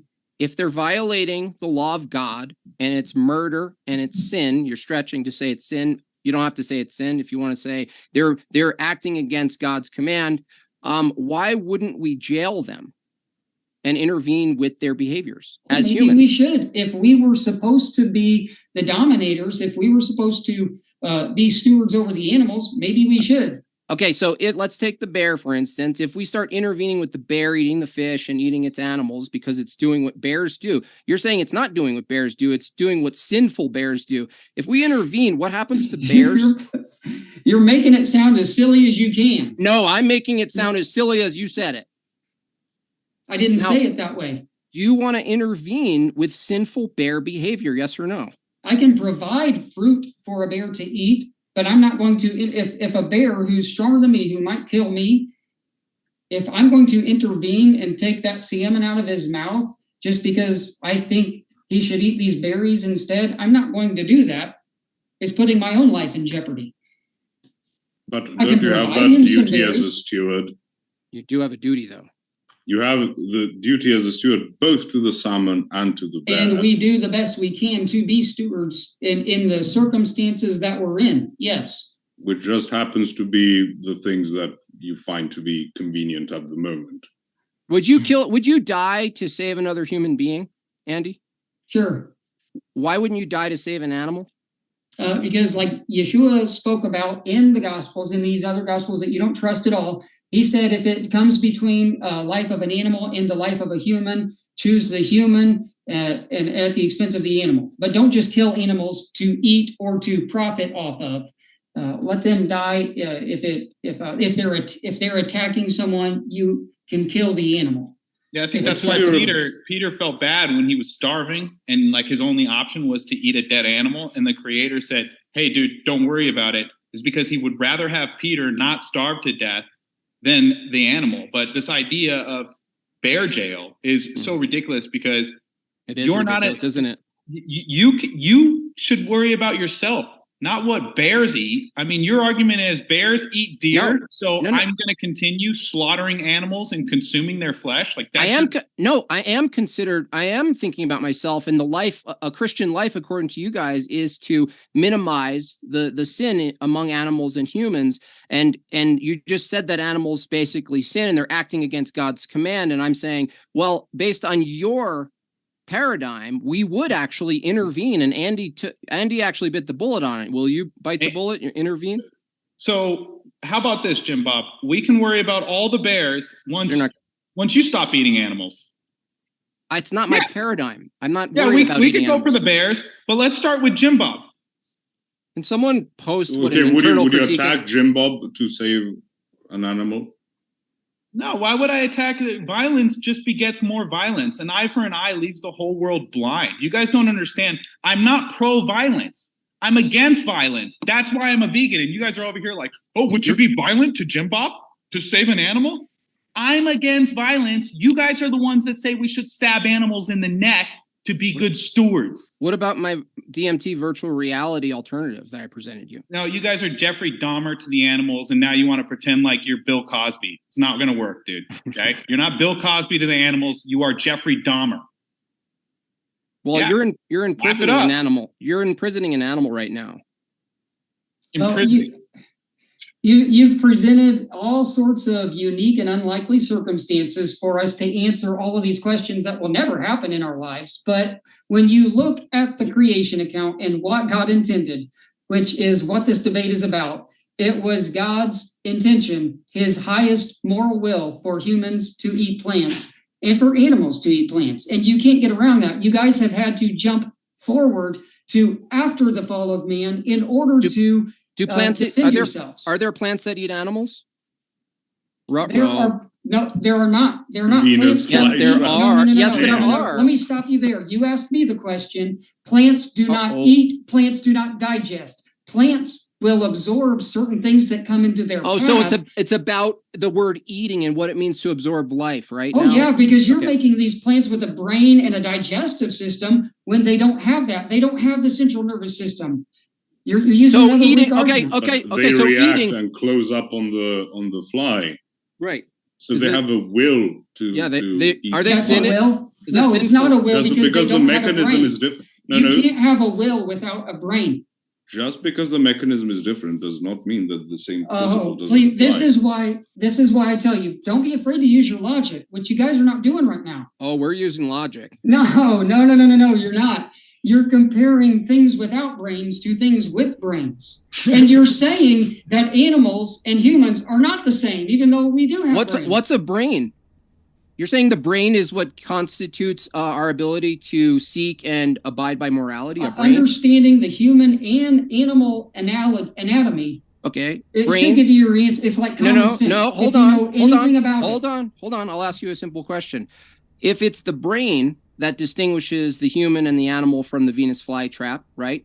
What makes the brain just not another mechanism, just like the Venus flytrap? Because you're saying brain, right? You're not saying like mind or consciousness or free will or image bearer of God. You're saying Thank you. brain. You're actually listing off everything good. We do have morals. We do have decisions, free will. Plants do not have that. So They it's don't not the have any- brain then. So it's not about the brain then. It's about the whole anatomy, which humans and animals are comparable. Plants are not. Would you say that anatomy is strictly mechanical? It's just material? No, I believe that the Bible actually says when God breathed life into humans and animals, we all became living souls. Okay, so then it's not the brain and the nervous system that distinguishes, in your argument, the difference between a Venus flytrap. It's a consuming combination between that. When God took the dust of the earth, he formed us all, the way he does things. I don't know if you, not sure Right. where you're going with this. Well, but- where I'm going is you're making an argument of God's intention of our behavior, and I pointed to a plant that consumes animals, right? And I would even argue that when animals die, they decompose, and even that goes into the plants and the trees and all that. The fungi, Sure. the fungi I'm fine with comes, that. right? And even fungi, if you're going to take a strict mechanistic view of like there's a brain and a nervous system. Well, from our view, without the mind and the spirit and all of that, the metaphysics of all of it, you're really just talking about machines, right? So a brain and a nervous system is just another machine, right? And a network of fungi underneath the redwood trees that are all connected and communicating in a way. That's just another system that's transferring information as well. And so why I'm pushing on this is that you appeal to the brain as the thing that distinguishes why it's okay for the Venus. It's not the same for a plant, for God to will a plant to eat a fly or any other animal that falls in its trap because it doesn't have a brain, right? Well, I'm saying the brain itself isn't enough for you to actually make that distinction because it's strictly mechanistic. What I see is that you are trying to elevate plants up to human level, and you're trying to attack us because we do that with animals. Apparently, you guys don't know what an internal critique is. I just used your reasoning, right? That's not my reasoning. That's not my reasoning. You said it has a brain and a nervous system. That was your distinction that you made. You're repeating a lot of things and saying that I think a certain way, and I don't. Did you not say, when we said Venus flytrap eats animals, right? It doesn't eat, it digests. Or it doesn't digest or eat, it absorbs. So I just said you're appealing to mechanics now to make the difference, correct? You just appealed to it again, mechanics. Sure. We'll go with whatever you're trying to do. So the point is, plants don't have the breath of life. They don't have blood life in their veins. They don't have veins because they don't have the circulatory system like humans and animals because they don't have a brain. They're built different. That's all I'm saying. Right. You're appealing to natural properties in nature. Along with the breath of Yahuwah, that's the creator. So there's a spiritual element with it. When you talk about the soul and life are synonymous terms. That is what it says also later on. I'm sorry, say it again. Soul and what? 9. Nefesh. Nefesh means soul or life. They're interchangeable. The equivalent in Latin is anima, which is where we get the word animated. It means for something to have a soul, that is to say it's alive, right? But because we're debating whether it's biblical, and we don't seem to agree on the Bible at all, at least what constitutes the Bible, which is going to be a bit of a problem. But can we agree that St. Paul is an apostle of Christ? I think he was a self-appointed apostle. I don't think he was chosen by God or by any of the other original 12 who were definitely more legit. And I'm not saying Nathan, what would you say to that, Nathan? I'm not here to debate the Bible. No, we're talking about veganism, not whether or not Paul was a good guy or a disciple, or that's not what we're here to talk about. I mean, you guys got to get back to this. Listen, the Bible starts and ends vegan, and you guys are stuck in the middle with all the sin, with all the death, with all the animal cruelty, the rape, the murder, the lies, the deceit. The Creator's going to do away with all that. So that's his will for us. Okay, and he will do that. Yes, we are told to be perfect, just like our Creator in heaven is perfect. And you guys are over here saying, "Oh, bear jail." Okay, if you have 2 dogs at a dog park and they start fighting, do you just let them kill each other, or do you intervene, Jim Bob? Well, depending on how funny it is to watch. The question is, why are they restrained on a chain and a collar against their wants and desires to roam free? That's the first question, Nathan. I said they're at a dog park. I didn't say they were leashed or they're on a chain or they're on a collar. If 2 dogs start fighting, Jim Bob, do you pull up a chair and grab some popcorn, or do you try and intervene to stop the loss of life? I don't stop dogs from fighting. You pull up a chair. I literally couldn't care. I don't care if they do whatever they want to each other. Okay, yeah, because you don't care about animals. That's an appeal to emotion. It's not an argument. Let's get back. You just said you don't care. You think it's not an appeal to anything? It's what you said. So why not save the salmon from the bear? Then? Hold on, Posh. Do they want to fight? Because they're doing it after all, right? Do they want to fight, Nathan? Obviously, if they're getting into a fight, maybe one of them doesn't. Maybe one of them is being attacked. I don't know. I mean, it depends on the circumstance. Oh, no. So if two dogs want to fight, you're going to have to determine their want from their reaction to fighting. And you're going to have to make that point very quickly to intervene, buddy. Yeah. Question. Uh-oh. Are we all in agreement, though, that the Bible does begin and that it does end with no killing and no eating flesh? Are we all at least there? Yes. Okay. I just want to make sure. You too, Jim Bob? Yeah. Okay. So if we know that that is a perfect picture of how he intended it from the beginning and how it will be restored in the end, I guess my question for you guys is, why would you want the middle part where the sin is going on, where things that aren't God's will? Because that is where we are, and God has prescribed things for that part. That's where child pornography is. That's where all these other sins are too. But we don't partake in those because we're Andy, ask the question. Ask the question. Ask the question again. He did. No, I said again. Ask the question again. Why would you want all that is that we are allowed to use our will for, even though it goes against the design? Why do you want what God doesn't will, just because where we're at on the timeline? The basis of our argument against you is that what we want is irrelevant.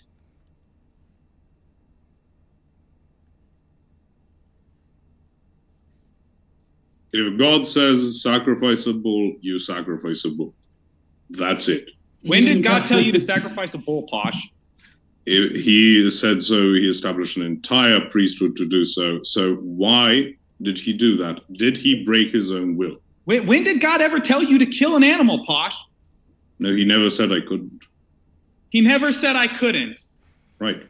It's not a moral consideration in that regard. No. Right. And you guys haven't established that big. And that is the entire topic of this debate. That's the whole debate, right? It blows my mind that if you know God has a higher moral standard, why wouldn't you want to live according to that? Why would you look at the lower morals and say, oh, we're here, so I want to be down here?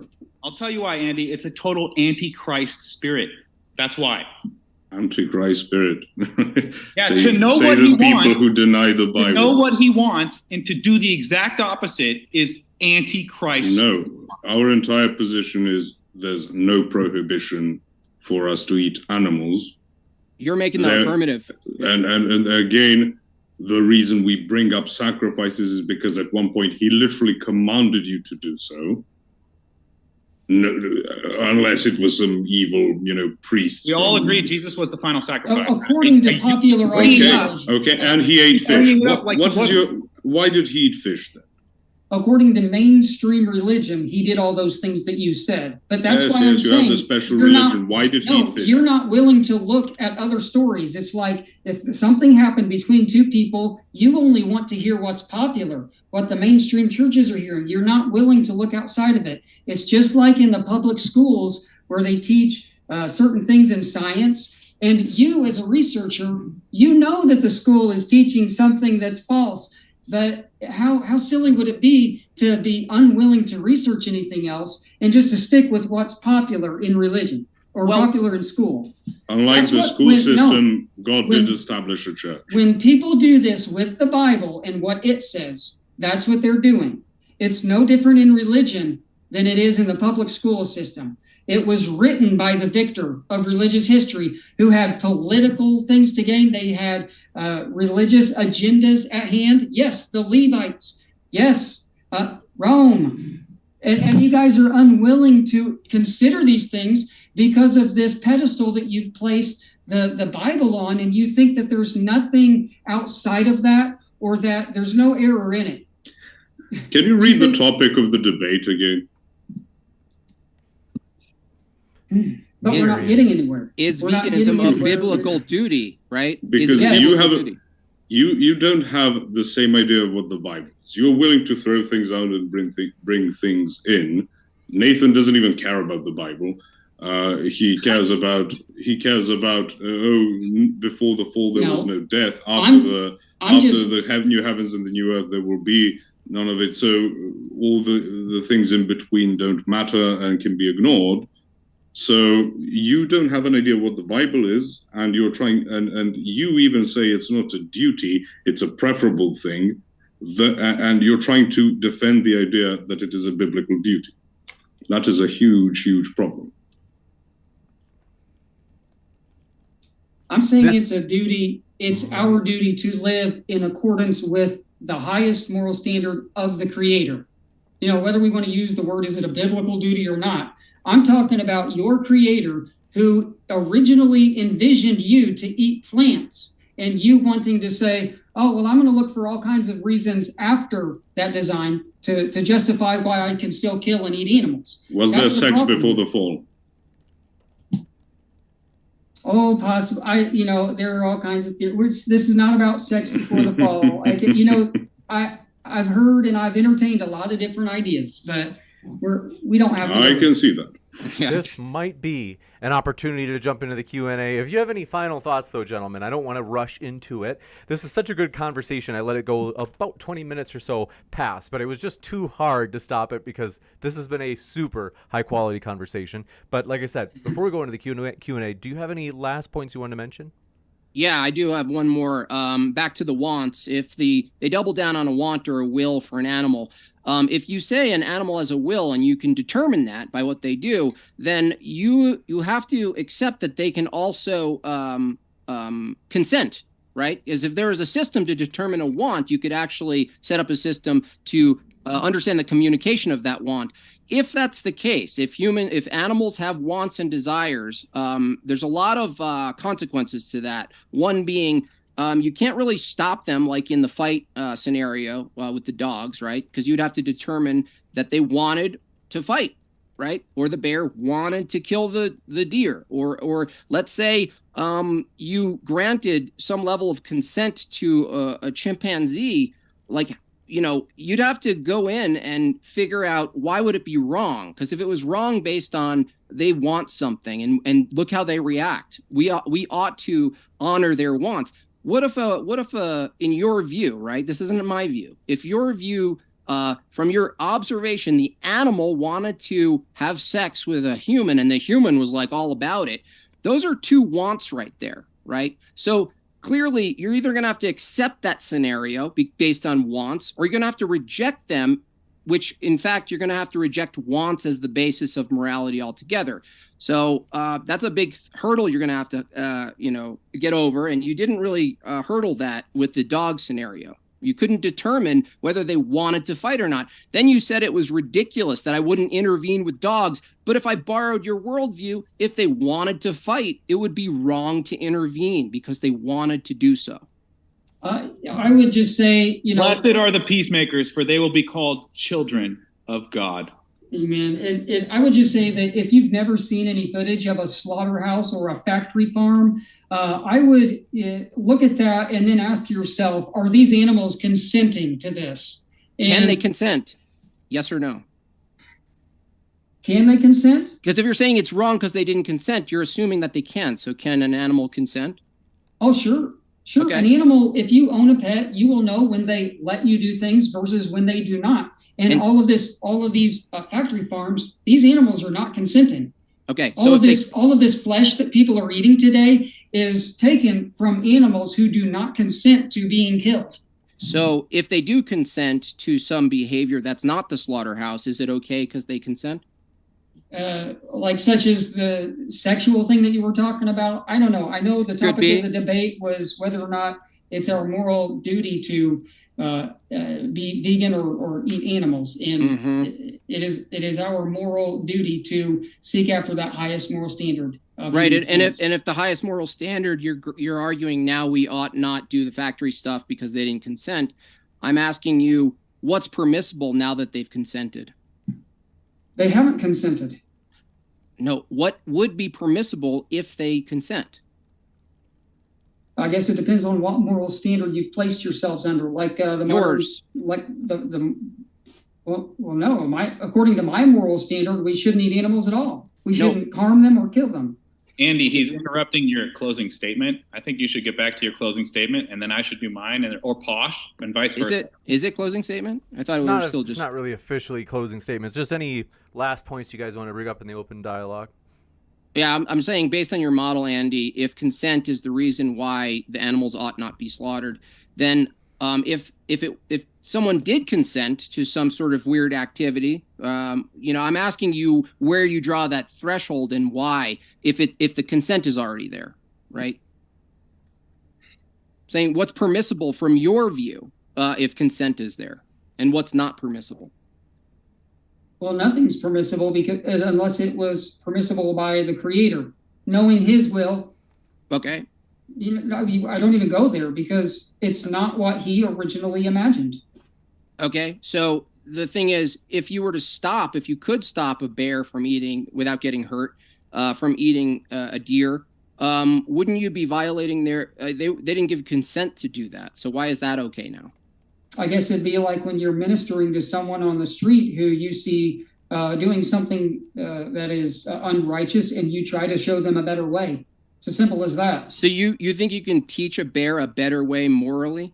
I know you can, because I have seen it done. And I know you haven't probably spent a lot of time looking into this or researching, but I have seen where animal behavior can change according to human interaction. Yeah, like training them? Sure. Yeah, so the difference would be, can you change a bear's heart?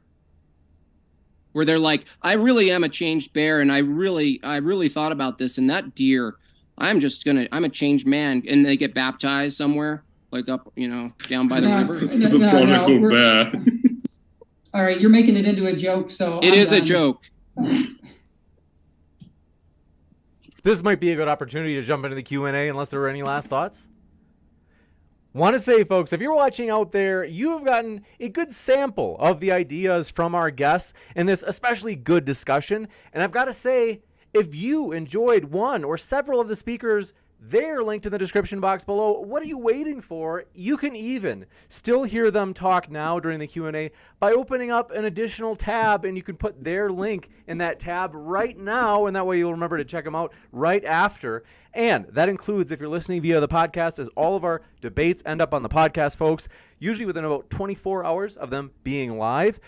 You can also find our guest links there in the description box for the podcast episode. So check those links out if you want to hear more from Andy, Nathan, Made by Jim Bob, or Posh.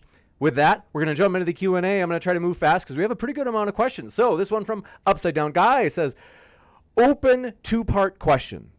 Number 1, is molesting an animal a bigger sin than killing it? They don't say who it's for. I guess we can do right down the line.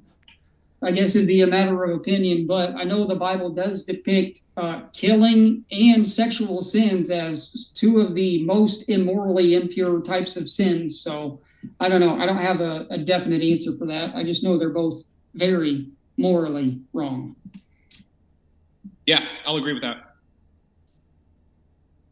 I don't know how one would qualify molestation, and I think it is a pointless endeavor to try and compare the two, because on the one hand, you can say the person, even if it was about humans, the person would still live, but they live with the trauma. Is it better to just end it? And I as an Orthodox Christian, we always say life would still give you more time to repent and more time to start living a Christian life. So, but with animals, I don't see it that way. Right, and I wouldn't see killing an animal as immoral to begin with. Sort of begs the question. Whereas what you would deem molestation in the way we kind of generally understand it, right? If we were to kind of be general in what we mean by that, I think that's more so an act against yourself.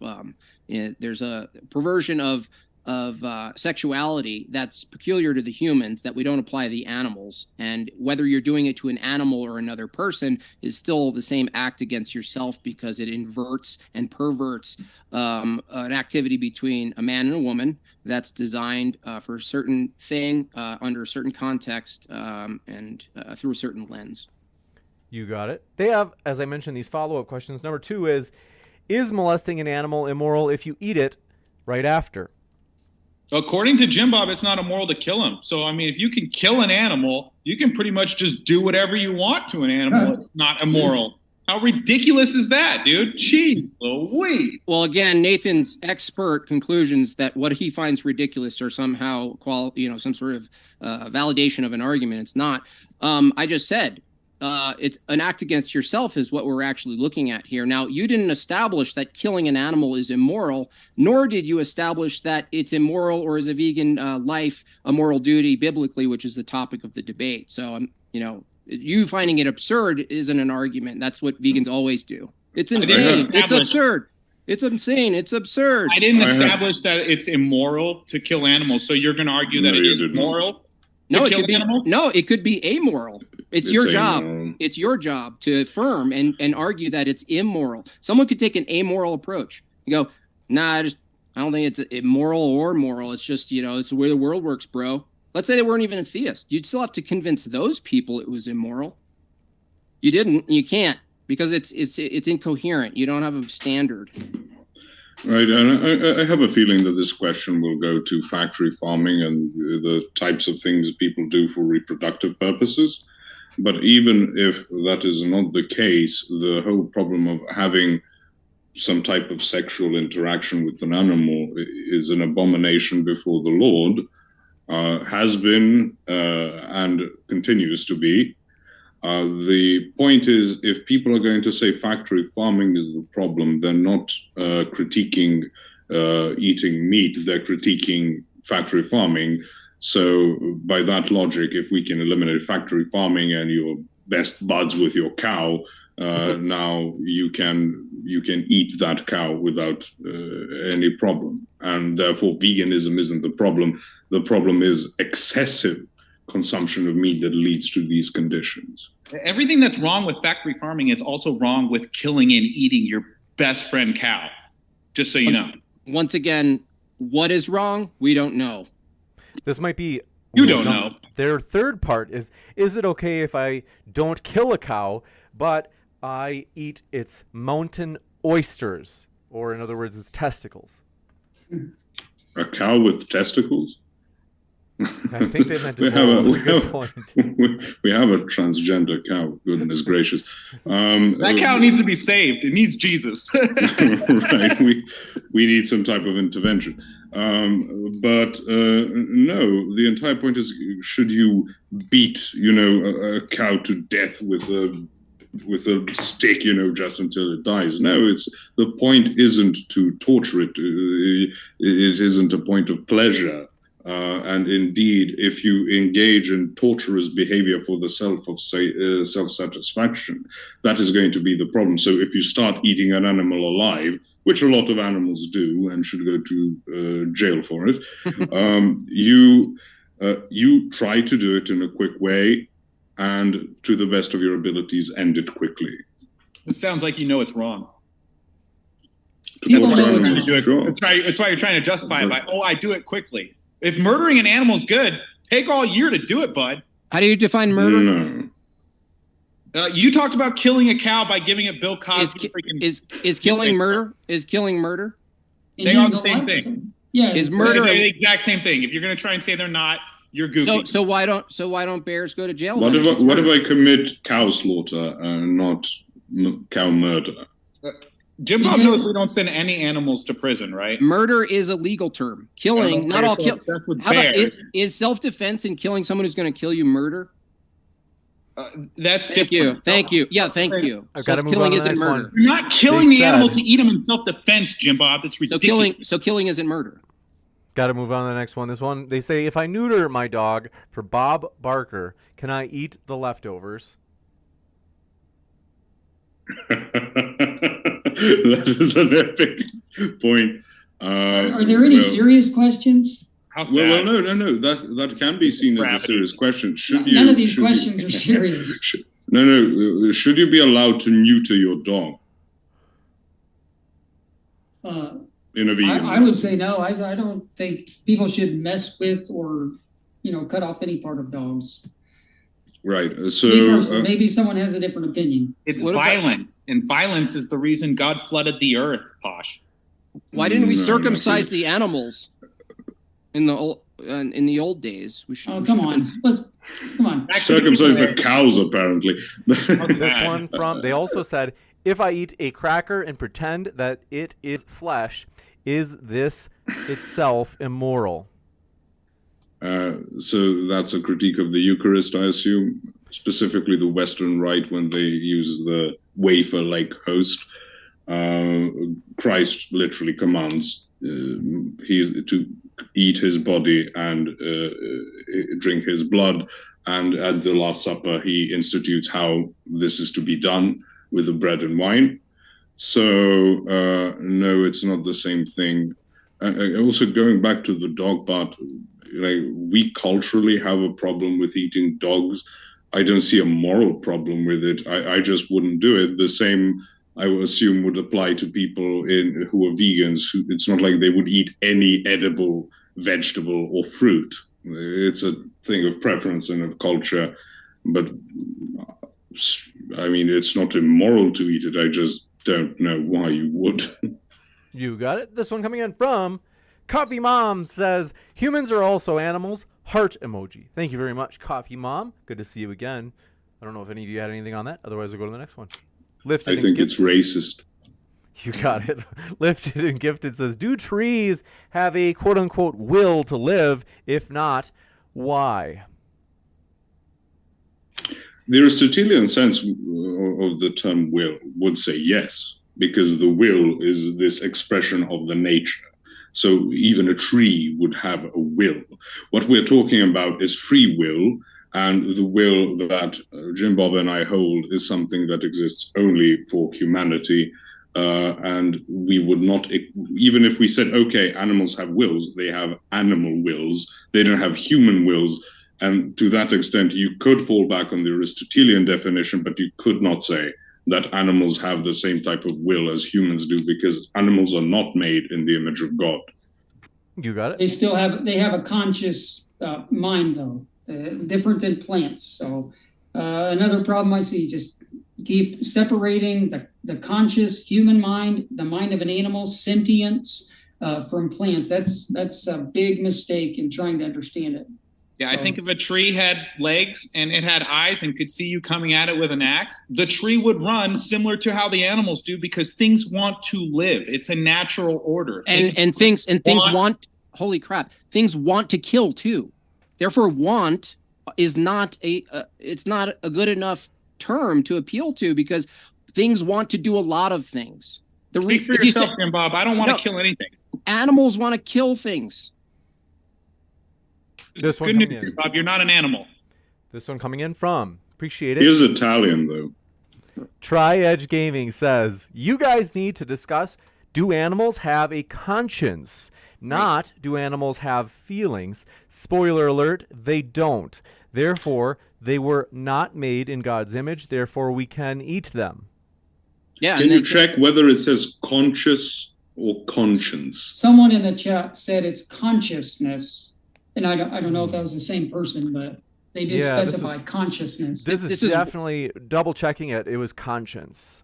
This is why I asked both of my opponents to figure out and tell us how they determine the difference between conscious, thoughtful experience in which qualitative analysis is being performed, and the will to want to do something is given by a value judgment of reality, versus strict reactivity. And they failed because you can't determine the dog's wants from its just reactivity, and you can't assume the human concept of qualitative analysis, value judgments about the present, past, future, where we ought to go. I really want this for my life, kind of scenario. You can't just assume animals have that because you project it into their little glassy eyeballs when they're staring at you, begging for a vegan plate of a vegan dip that your dog actually doesn't like. It's not something we imagine or pretend is present in animals. It's something that is clearly and obviously in them. Right. Yeah. Yeah. That's begging the question. This one coming in from, do appreciate it. Someone actually responded to them. Liam Henderson in the chat says, Tri-Edge Gaming, you're wrong. So this is the person that sent the last super chat about conscience. And they say animals, are capable of altruism. think they're saying that therefore they must have a conscience. No, that's a But cool they're trait. also capable of all sorts of things. Like if you look at the way hyenas eat, so they have a conscience to the point that they can do unconscionable things.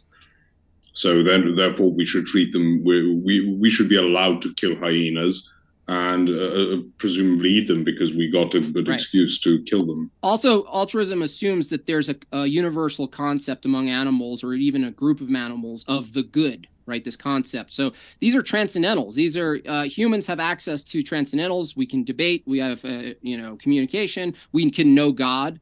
So no, whatever you're calling altruism is probably just watching behavior and transposing our value assessment of our behavior on, and going, oh, that looks similar. They must have altruism. No, these are metaphysical concepts. These are value judgments about strict physicality in motion. And so we're the ones doing that. We're overlaying these concepts onto reality and accessing them and debating them. You got it. This one coming in from, do appreciate it. Nick says research is indicating that a vegan diet is contraindicated. I don't know if I'm saying that word right. Contraindicated for humans. Contraindicated, so it indicates in the opposite direction. Contraindicated. Thank you very much for that. They say, why would God make us eat a diet that starves us of nutrients, leading to brittle bones, more strokes, and more mental illness? Now that's begging the question, Fauci. You're assuming that a meat-based diet is a healthier diet, but that would contradict the Daniel 1 fast in Scripture, where Daniel's men were not eating the king's diet, and they were stronger after 10 days than all the soldiers. This is one of the things I expected to come up. It assumes, hold on real quick, Posh, and then you can talk. It assumes that animals are these little nutrient packets that we can't get from Earth, and animals just a middleman, a sentient middleman, when you could go straight to the source, what the animals eat, plants. This one coming in from? Okay, just a moment to address the Daniel thing very quickly. The whole point is that Daniel and his buddies, they were now in Nebuchadnezzar's court, because that's what you do. You conquer an empire, you start bringing in educated people, and Daniel was literate, which was a huge thing back then, into the court of Nebuchadnezzar. And Nebuchadnezzar says that they can eat the meat that I eat. And the meat that he eats is the meat he sacrifices to his deities. The problem is that it is meat sacrificed to idols, which is to say to demons. And this is also something St. Paul touches on a lot. That is the reason they refuse the meat. And of course, God blesses them, because it's a problem to refuse the king's offering, because you're saying you're too good for what the king is offering.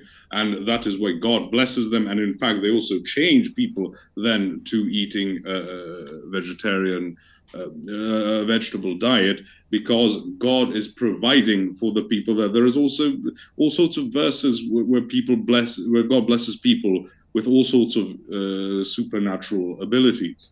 This is a proof that these people do not engage in exegesis. They just try to reinforce their own paradigm. You got it. So you guys are convinced that we need dead animals to be our healthiest form?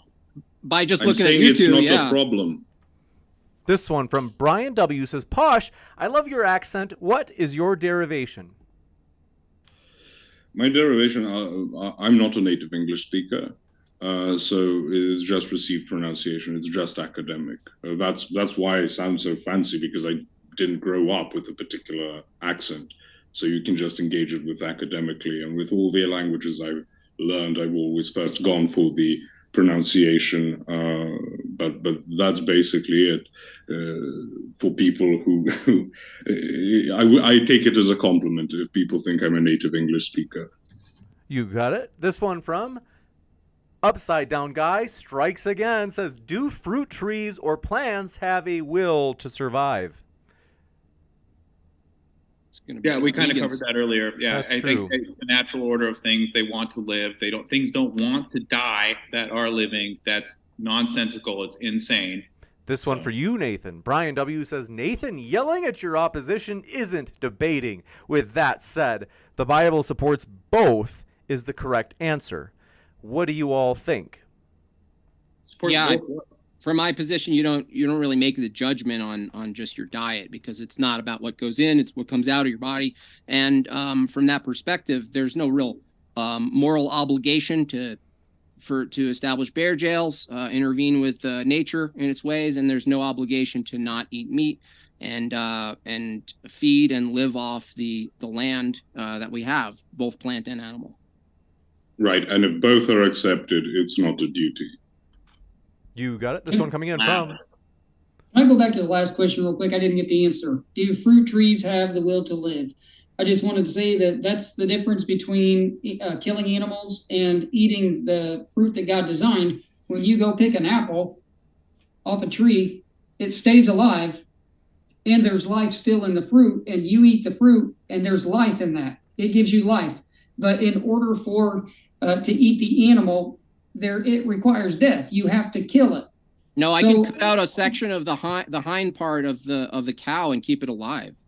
Are you okay with that? So is that what you do? I eat you keep the exclusively cow lizard alive? tails. No, seriously. Do you keep the cow alive and just sliver? That's Listen not to how disgusting that That's not- sounds. no, audience. that's- Listen to how That's not an argument. That's not an argument. I'm using your own logic and transposing it onto eating an animal. You said the apple doesn't die, so it's fine. If I kept an animal alive and just slowly, cut my favorite cuts from it, but it kept it alive and gave it all the antibacterial and medicine, and back to You're actually proving my point. I'm saying that's the point, is that you have to kill. I didn't in kill order it. to eat animal. What does kill mean? To end the life of. To take the breath. Did you not hear what I just said? Okay, all right. Let's pretend in your fantasy world that people keep animals alive and sliver flesh off of it. That piece of flesh is instantly dead the moment you sliver it off. There's no life in that piece of flesh. So now it's not about the life of the animal, it's about the life of the flesh. You're making it into that. Okay, so you're making it into that because the apple also rots. You can't just make up a fantasy world and then base an argument off of that. Your logic is so garbage. The apple rots too. No, the mine's apple has based on seeds in it that can become other trees. It's just based on it observation. says the seeds you can also eat. So you can eat the seeds. Sure. Yeah.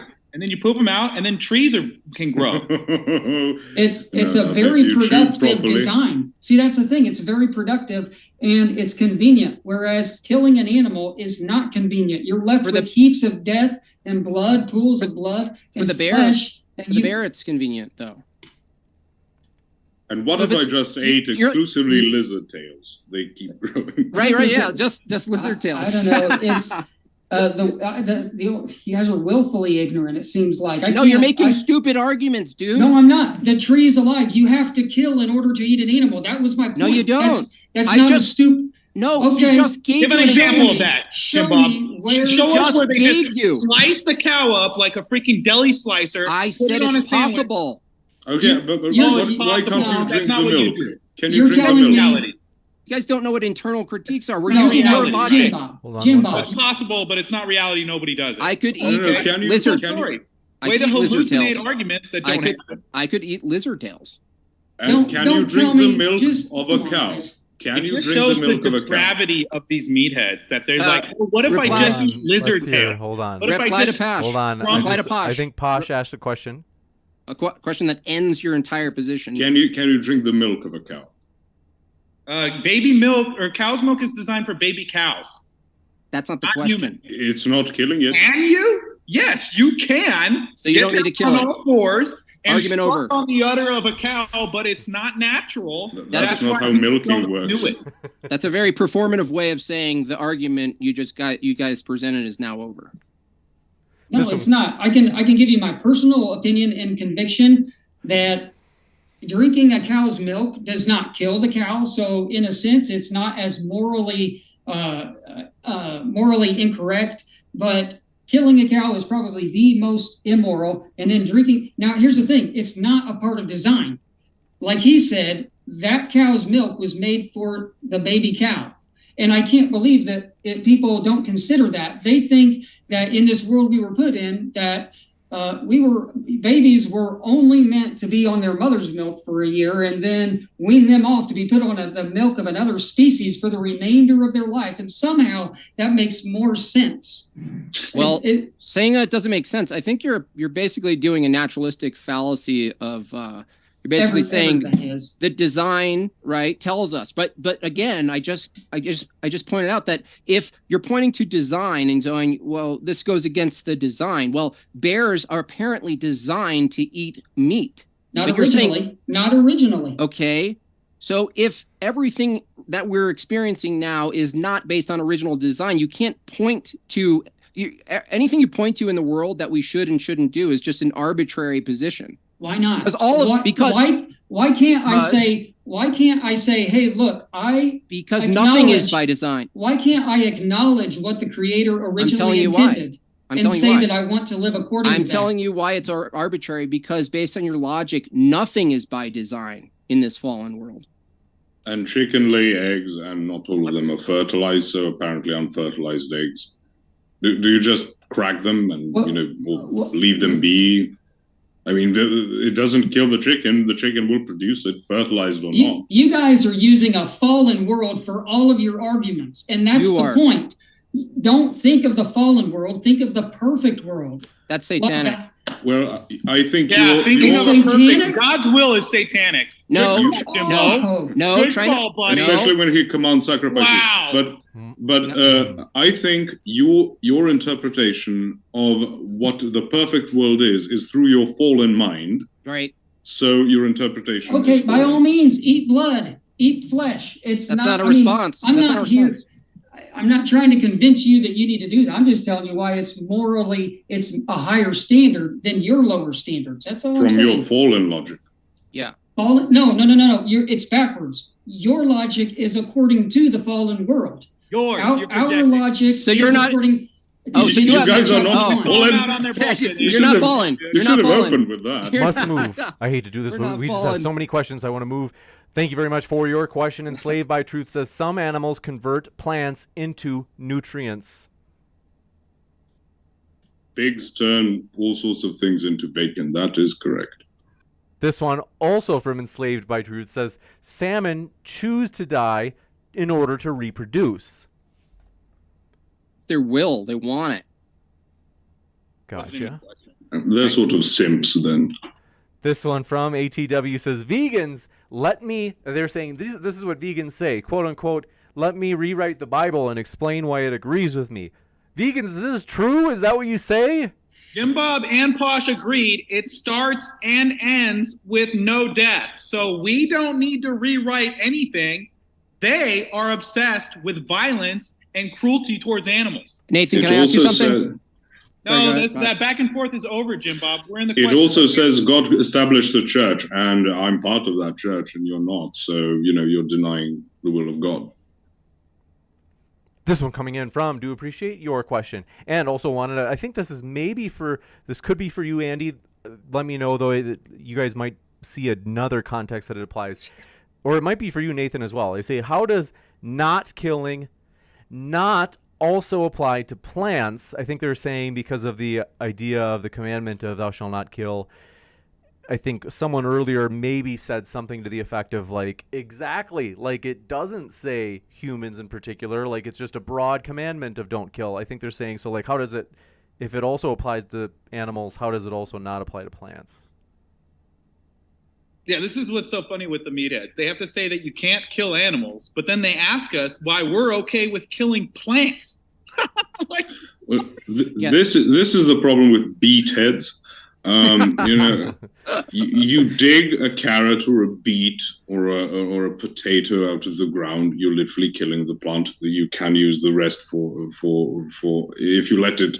Also, stealing it from an animal too, Posh. You're stealing that carrot from an animal. Yes, there's a very penitent political mole. You're not ending someone's soul. You're not taking the breath of life. Someone? Do you know a someone? Do you know a cow? Someone? Hey, do cows Hey, do pets have names? They if have you- a personal identity. if- Yes, if you- they are if- someone. If Andy, you he's just okay, trolling at this point. okay, if you went to a Trolling. farm He's and not even and, interested in like No, winning the no, no. debate or looking hold intelligent. on, He wants to troll. hold on. Let me just ask you in natural language: if you Just went to a ignore him, farm 'cause and pet a this is cow, over. Oh, Oh, Back and forth is over. Nathan, another- Nathan, We have a lot of we questions to, to they get can't through. hear. They can't hear your. I'm they can't hear you asking: guys. would you tell someone that like someone at a coffee shop that you met someone today, and would you expect them to know that you're talking about an animal, like a cow, a personhood? You're basically saying animals have personhood. Do They animals have have person? They have personal identity, personalities, They and have it sounds like personhood. you've never been around an animal in your life. If you don't think they do. Do animals have personhood? Jim Bob, have you ever been around an animal? What do you mean by personhood? Do they have human identity? No, they have animal identity. So if you're defining a person as a human, then no, they are not a person. I mean, we can play games like this if you want. Hey, I want to address this person who said Andy is suffering from the vegan diet. Let me tell you something real quick, guys. Absolutely. About 12 years ago, I was diagnosed with an incurable disease that I've been on pills on forever. And only until I went vegan and got all of that animal DNA out of my body was I able to remove all of those pharmakias from my life. And I don't even have any symptoms anymore. Guys, there's the plant-based diet is the way to go. No. Okay. Sorry, but that is. No, I'm addressing this. If you have a problem, if you have a health problem, and a vegan diet is suitable for you, I'm not going to go there and call you a cuck or something. No, but would you like to talk to Tristan Haggard, who had a problem digesting all types of vegetables and had inflammatory reactions to them? And when he switched to fully carnivorous diet, then his problems were solved. Is he not a counterexample? Well, you can look at all of these fad diets and keto and all that crap that make your body operate unnaturally, not according to the way it was designed. You can lose a few pounds and do things, but it's not good for your cholesterol. It's not good. Had inflammatory reactions. Meat causes inflammation, not plants, bud. Depending on the person. Humans anatomically are all the same. All of us have flat teeth. We have long intestines. We don't have claws. Why aren't we all allergic to Like a bees? lion. Why aren't we all allergic to bees then? If that's your argument. Why aren't we all allergic to bees? Human anatomy has nothing to do with allergies, Einstein. Yeah, we're not talking about anatomy. We're talking about. That's what I was talking about. Well, then you're not talking about the conversation that's happening, which is We're Posh gave a talking counter about, example. You're like, you need B12 now. That's gaslighting. This one coming in Yes. from. Do appreciate it. Mobash says, stop asking if animals are as conscious as humans. We don't want to grant them the right to vote or to drive cars. They are just sentient enough to be granted the right to live and not be tortured. Why? I don't. What's the threshold? Because why not give them enough to hold them responsible for their actions? I didn't have the dog. My brother had the dog. I'm not a fan of dogs. Animals don't have duties, right? The demons, but that dog had a litter of 8 pups and kept abandoning one of them, even though my brother kept moving it back to the pilot. The dog would consciously make the decision to move 7 of them and leave that one out, and it died. This one coming in from. Unless anybody else had anything. I just wanted to add into that question is that when we're talking about we've heard a lot of why would God make animals just to die for us, etc., and be used like this and all the suffering is terrible. Well, why would God make a bunch of animals that couldn't fulfill their moral duties, right? Right? Why would the duties suddenly disappear, but our application of our moral evaluation should be transposed onto animals, but they don't even have the same duties. They don't have any duties, actually. There's no deontological. They have plenty of duties. They have a lot of duty, but they don't have any duty. They can't reciprocate any of it. So they don't care about if you die. They don't care. They don't care at all. This one coming in from. Do appreciate it. Nick says, if Yeshua gave men extension to kill, must all men live in the purest form? If they kill, do they go to hell?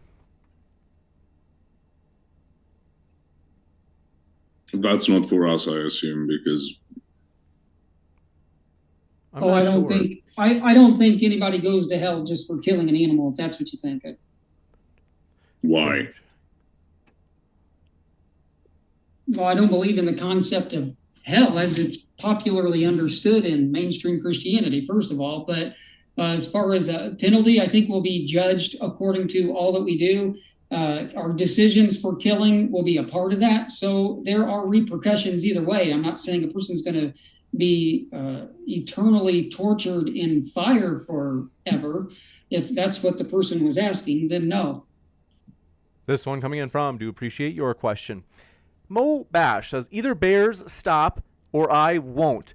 Either all humans or human rapists stop or I won't. Great logic. Let's take our morals from the jungle. Why don't we? Good Basi- call. That is basically the vegan position. No, that's Ironically. your position. Yes. No, it's not. No, not even close. No, because they assumed animal behavior equal to human behavior. That's not our presupposition. That's yours. Is You there a can't- single vegan who understands the concept of internal critique? No, they don't. They don't. This Like, one, if I call you upon your worldview and how it justifies actions and reality within itself, that is how do you think I don't adopt your worldview? That's why I mentioned I'm a Christian. I don't pray towards Mecca because that's what Muslims do. That's not what Christians do. So if I ask them, well, why do you pray towards Mecca? And they say, well, why don't you pray towards Mecca? this one coming in from, do appreciate it. Upside Down Guy says, my hamster, Ham Frank, is Jewish. Ham Frank is in the attic furiously writing in his diary that Jim Bob is conspiring to kill him for no reason. That Lot of must be a very, very small circumcision knife. That's a lot of layers. This one from Trope says, Nathan, can you inform us on what you feed your hostage animal with? Canines are known for wanting and needing to eat meat. Do you abide by its wants? This is Gio's dog food. It is 100% plant powered because dogs are omnivores, similar to bears, which Jim Bob is obsessed with. That's They why it can't can't- move. The question was for me, Posh, and I'd That's appreciate why it's it upside if you let down. me finish. Jim Bob, the question was for me. I'd appreciate if you let me finish. So yeah, dogs can eat dead animals raw, unlike humans, which have to cook it. And No, we slice don't. it up. They don't. That's not they true. don't- The question was for me, Jim Bob. If You're you- lying, though. Do we have to mute you? Mm-hmm. Go ahead, Yeah, you Nathan, do. finish, Okay. and then we'll go to Jim Bob if he has a response. Yeah, humans are told that they're omnivores, but anyone with two eyeballs can see anatomically we are not analogous to bears and dogs at all. So Why are you discriminating against blind people? I guess the question was for Posh. Take it away, Posh. What percent of the world is vegan? Listen to this peanut gallery over here, Andy. Well, you said clearly humans aren't supposed to eat meat. They're just supposed to eat plants. But clearly, if I use the same clearly argument, what percent of the world is vegan? So you're going by majority wins or popular view wins? No, it's not a moral. It's not a moral position. You guys still don't understand internal critique. They're Still, trolling, Andy. Don't talk to them. They're trolling. go This- on. One from Pim Uraz says, great debate, good back and forth, comedic gold. Nick says, if the vegan, thanks for your support, Pim. All credit to the speakers who are linked in the description. If you haven't yet clicked on their links, folks, you can find Andy's, Nathan's, Made by Jim Bob's, and Posh's links below. This one from Nick says, if the vegan diet is starving people of nutrients, could vegans resemble Peter? Should they be allowed to eat meat since they are starving nutritionally? It's a myth that people are starving nutritionally. being. Yeah, there being was a intense- year where the only Olympic weightlifter for the United States was a vegan. The world's strongest man with all the world records is a vegan. I highly recommend you check out a movie called Game Changers. The long distance marathon runner, vegan. The oldest lady to medal in the Olympics for cycling, vegan, and she says she should have done it sooner. So, and we hear that from a lot of people. I've been vegan for 7 years. I know countless people lost 30 pounds their first month going vegan. They got rid of all the varicose veins in their legs after 30 days of being vegan. And they were 60 years old and thought they would have this problem the rest of their life. So it's actually a very healing diet. It's not detrimental to our health, but that's another topic for another day. You could just eat chips and crisps and be vegan. So you could also eat a lot of rubbish and be carnivorous. So it's not that there is one vegan diet versus one carnivorous diet. So of course, if people ate all sorts of garbage but were carnivorous, they would have health problems, and they switched to a vegan diet that was healthier than the previous one. They would not have those problems anymore. But at the same time, I don't doubt Andy had a very serious illness, and that his switch for diet really helped him. I don't doubt that for a moment. But I also gave the counterexample of someone who had problems with plant-based sustenance and switching over to a carnivorous one and getting those results. Not to mention all the things with brain inflammations that are solved with butter and all sorts of things. So it's not a one-size-fits-all. I don't have a problem with if people want to go vegan. I don't have a problem with that. But this is not the topic of the debate. It's not, is it acceptable to be a vegan? Is it a moral duty biblically? This one coming in from, do appreciate your question. Nick says, if the vegan diet is starving people of nutrients, could vegans? We just did that one. Thanks for that. Georgie of Porgy says, Nathan, would you stop my cat from killing a bird? Yeah, if I could, I would try and end violence against other animals whenever possible, just like I would try and stop violence against people whenever possible. Oh my God, what a noble concept. It's actually possible to do that right now. Why aren't you doing it, bucko? This one from Oliver B. Perez is, for the vegans, if you were in a situation where feral animals attacked and killed a loved one and was coming after you next, would you kill it while having the means of defending yourself? So imagine you have some sort of firearm that could for sure bring down the animal. Yeah, sure. Well, That's it's not the same thing as going through a drive-through and ordering McDonald's from an animal that's been stabbed in the neck.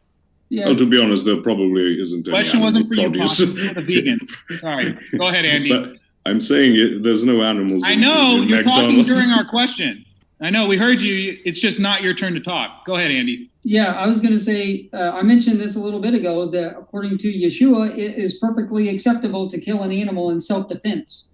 So why not? I have a question about self-defense. If you're on an island and it's your Christian, in your view, moral duty to not eat animals, and you're about to die, do you fulfill your moral duty in not killing the animal, or do you eat it and justify living, and why?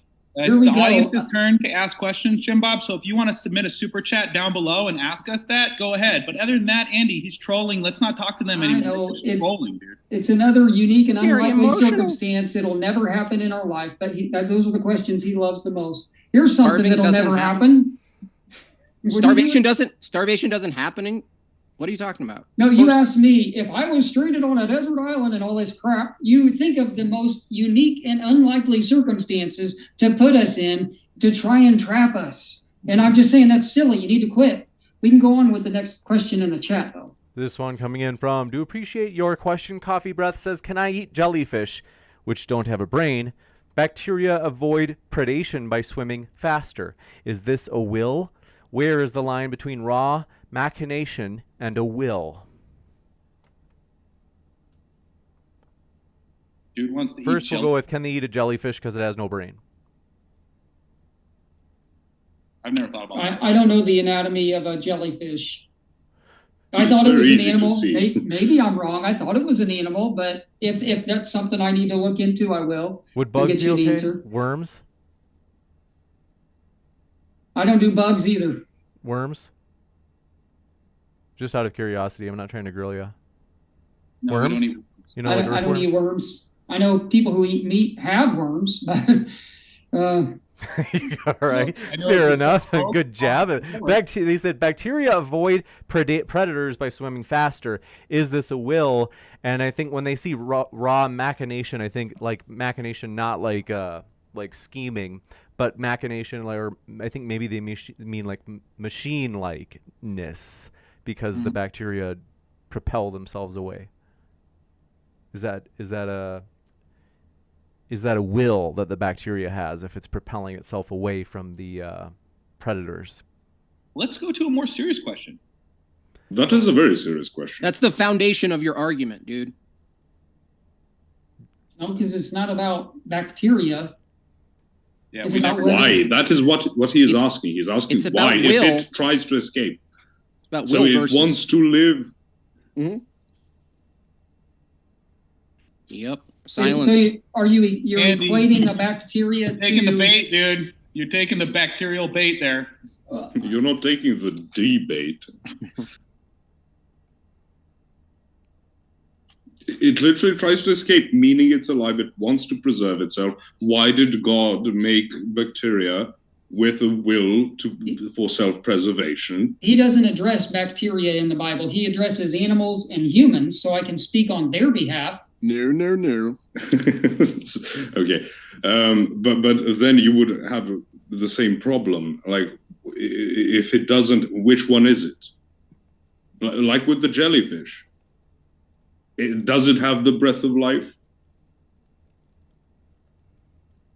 I don't know.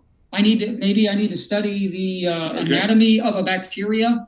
What But about a like I crab? said, it's not an animal. What about a crab? A crab is an animal.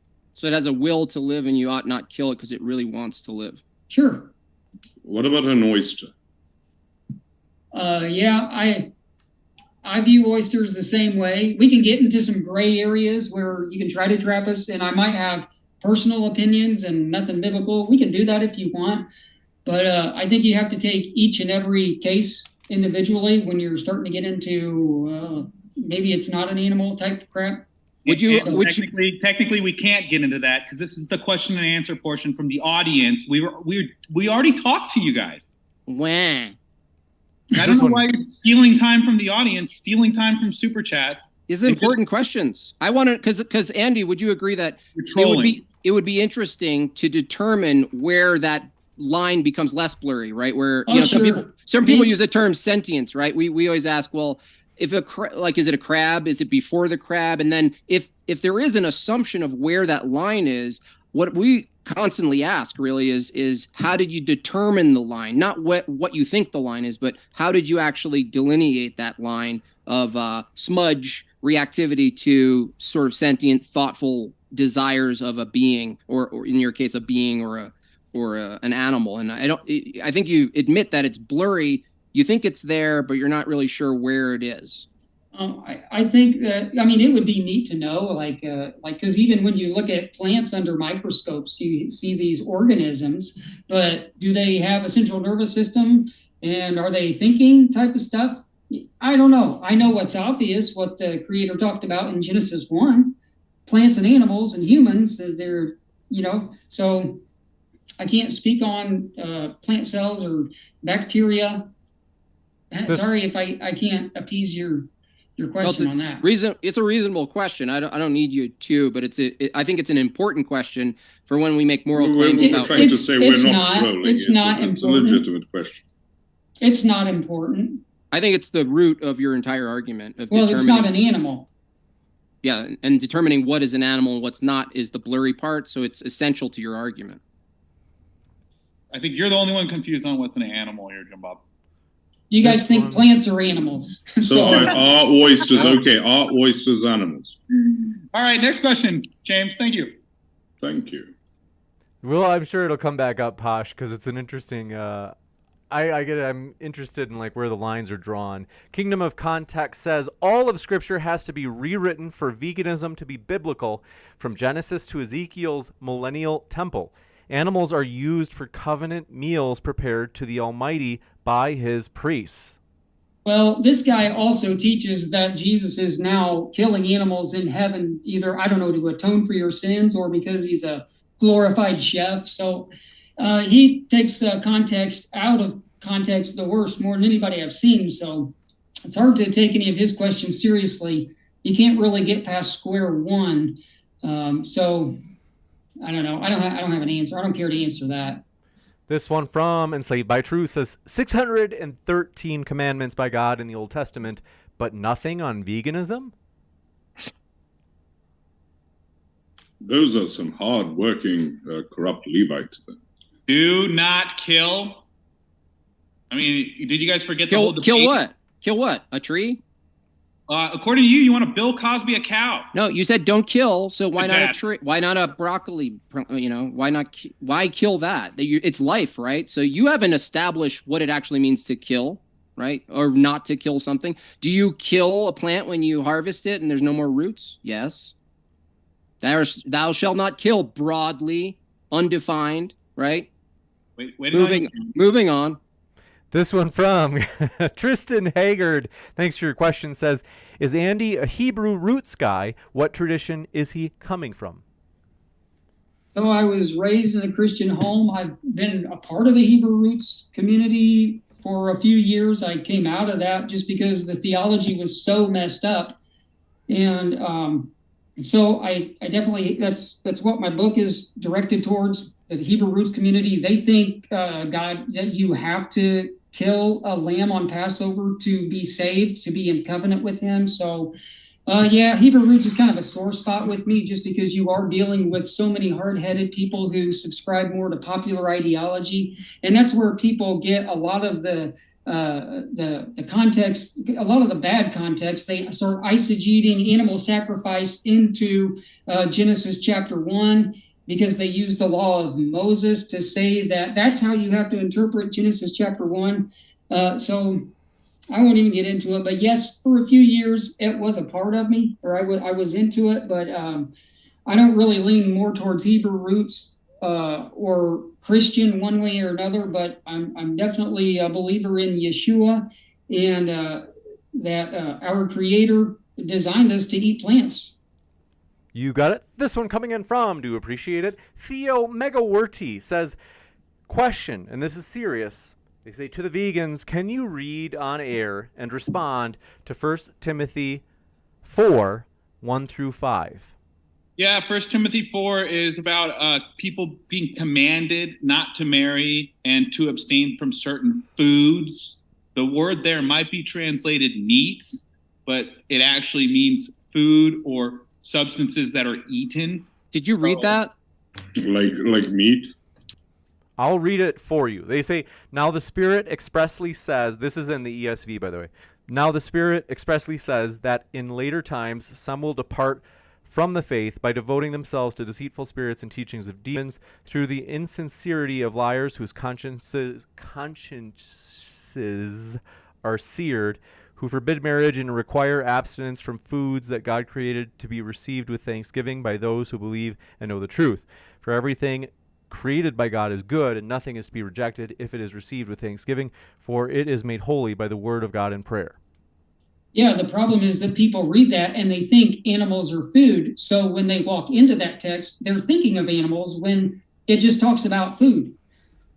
Are animals food? Can animals? No, they're not. No, humans have made them food. into food. So I can eat an animal as food, but it's not food? You have made it into food. Your creator So didn't it's make food. animals So as it's food. So it is food.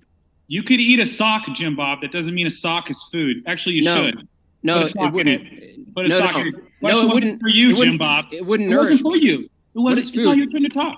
Well, Define putting food. a sock in it is about not eating it, but having it stay there and having problems talking. So Thank you you. contradicted yourself. Thanks. I was very confused about that. What's a definition of No food? problem. What's a You're definition of confused food? about a lot of things. This one coming in.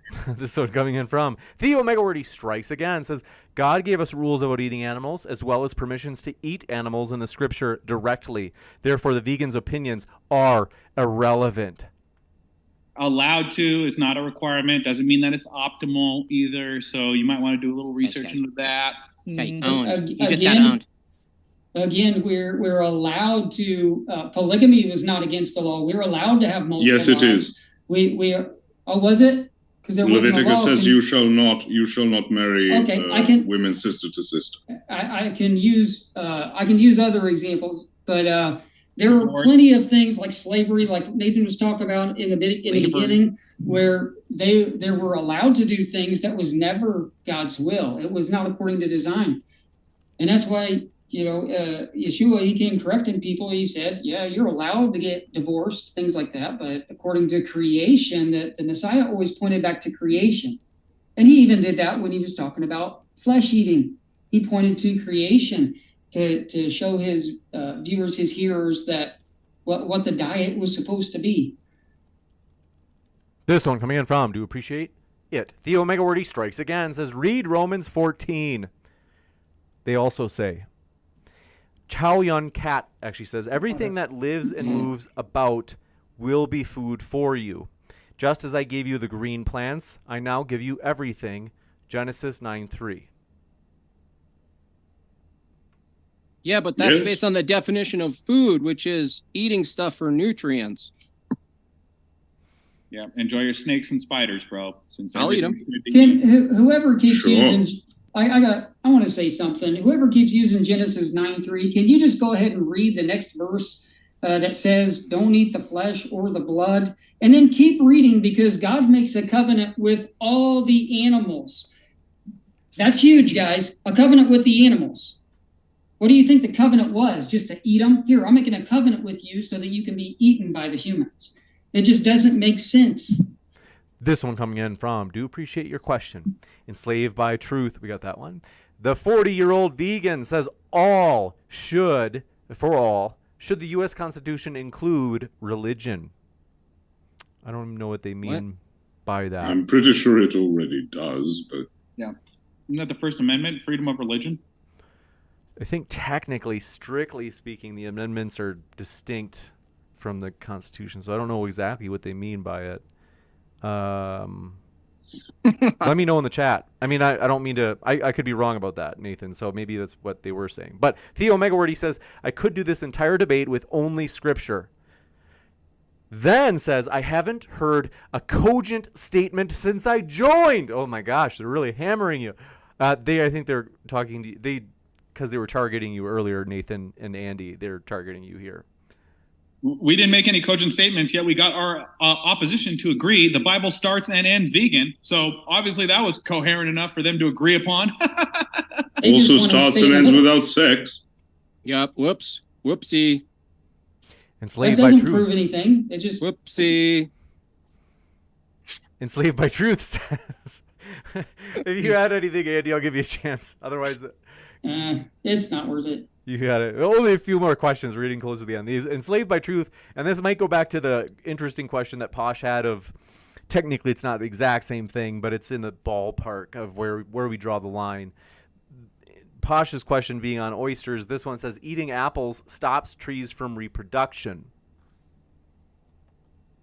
Well, the guy who stabs cows in the neck pretends he cares about trees, Andy. That fake laugh. That's not a real joke. Sorry. That is actually funny. The guy is pretending to care about trees, yet he has a position that we should stab animals in the neck. How No. That was not not a real laugh. But to be honest, only with a vegan diet can you have that poor of a fake laugh. So I'll give you that as a necessary prerequisite.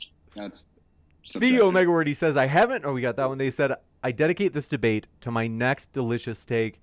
And then says, or Enslaved by Truth says, laughing my butt off, yeah, vegan Moby looks great.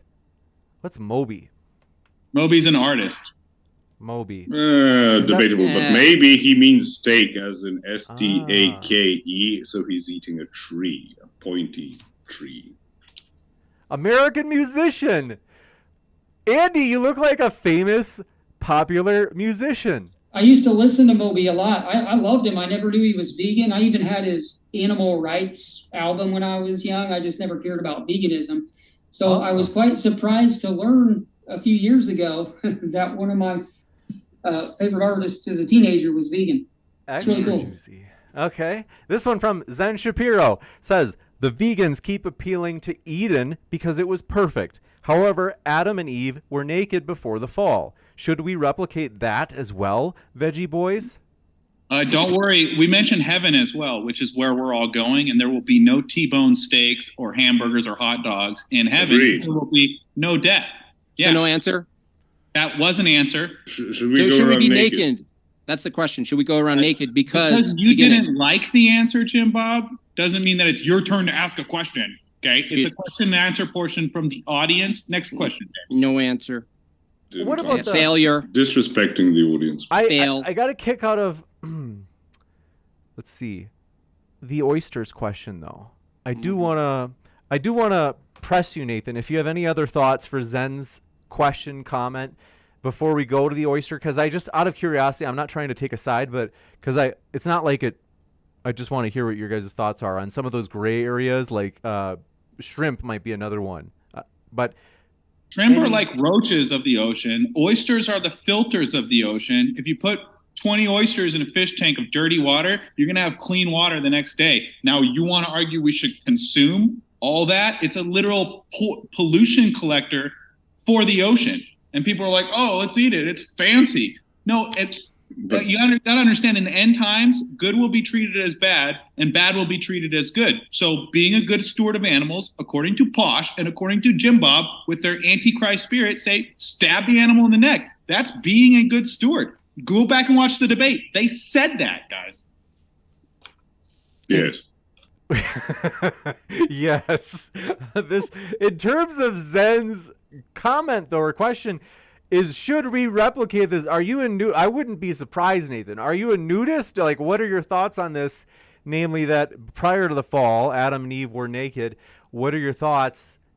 To be consistent, is it? I think they're saying like, hey, to be consistent. What do you think about that? Like, what's your justification for distinguishing why we draw the line on this case? Is there a good reason for why this is where we would not go naked? I haven't thought about that. Gotcha.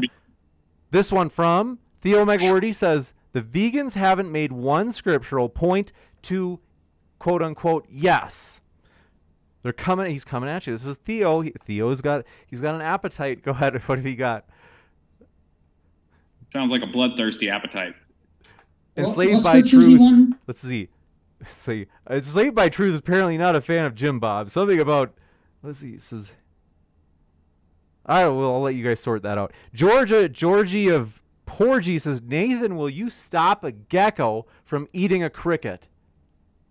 If I could try and stop violence against animals, I would, ladies and gentlemen. Just like if I saw violence happening against a human, I would also try and step in and end that. I mean, I don't understand what is so difficult about this. Would you stop ducks from reproducing because they do it rather violently? Next question, James. Duck lives, yeah. This one from Coffee Breath.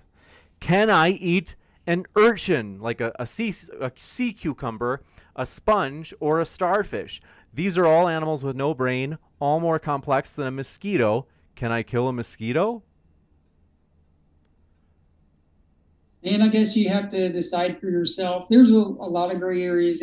If I don't know, you could look at killing a mosquito as self-defense because of what might be contained in their blood. And you could easily justify that. But when it comes to eating certain things, I would pretty much just stay away from whatever you can, unless you know it's a plant that was meant to be consumed. That's the best advice I can give. You got it. This one from Enslaved by Truth. Oh, okay. They were just teasing before. Okay. I just, in case there was like some sort of conflict, I didn't want to bring it in here, but they were the one that earlier I said Enslaved by Truth is apparently not a fan of Jim Bob because they said Jim Bob's mods timeout paid members. Is this some sort of meme or joke? They say it's, yeah. Okay, they say actually I'm a huge fan of Jim Bob. Okay, I just didn't want to, in case there He's was a anything. fan. He's a fan, but he doesn't like me that much. But he's a fan. But my mods are very they're like ravenous watchdogs. That's excellent. They also said Jim Bob's mods ban Jim Bob supporters. Juicy. Well, all right. Nick says short colon, long small intestines, bile, protein enzymes, strong jaw, teeth capable of masticating raw meat, no fiber digestion in the appendix, stomach acid, 1.5 pH. What anatomy makes us vegan again? Well, you have flat teeth, not canines like a lion or a bear. I have You sharp teeth. have fingernails. You don't have claws. Real carnivores consume the animal sometimes while it's alive, raw, from the tongue to the anus.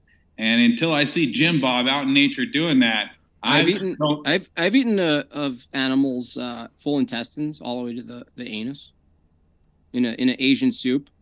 That's wonderful, Jim Bob. So don't spew lies about me. Why are you so Did you kill the racist animal against while it was still Asians? alive with your teeth and your hands?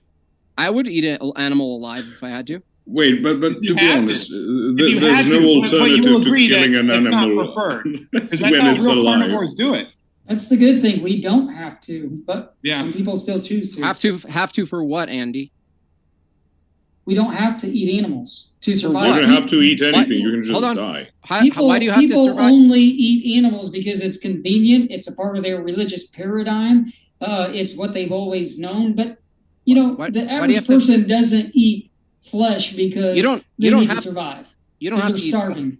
Yeah, but you don't have to do a lot of things. You don't have to be alive. So I don't see how that's an argument. You don't have to. This one coming in from, do appreciate it. Samaria Anna says, Andy/Nathan, how did you get into serious debate platform without understanding the concept of an internal critique? I snuck in with a fake ID. Juicy. This one from Adult Small Bear says, slavery is okay as long as it's a dumb dog, not a person. I don't look at Geo as a slave. I look at him as a companion that could go out in nature and get hit by cars or possibly starve to death. Trust me, I think he has a much better life with me being my companion or even my slave than he would out there in Houston, Texas, where I found him. All right, Andrew Tate. Yay. That guy's This a loser. one. The 40-year-old vegan clarified regarding the question of whether or not religion should be in the Constitution. They say, I know it is already, but where does the Bible stand on it or God? I don't think the American Constitution is based on the Bible. You got it. And this one coming in from Enslaved by Truth says, I really like Jim Bob. Jim Bob should relate to his fans. Why don't you guys get a room? Jealous. Juicy. This one, let's see. Oh, I think there was one more other ones that came in earlier. This one was from Eric. Thanks for your question. Says, ask made by Jim Bob, quote unquote, how we know that he has feelings. And I think he's saying like, hey, at the very start of the debate, there was discussion over animals, whether or not they had feelings or a will or desires.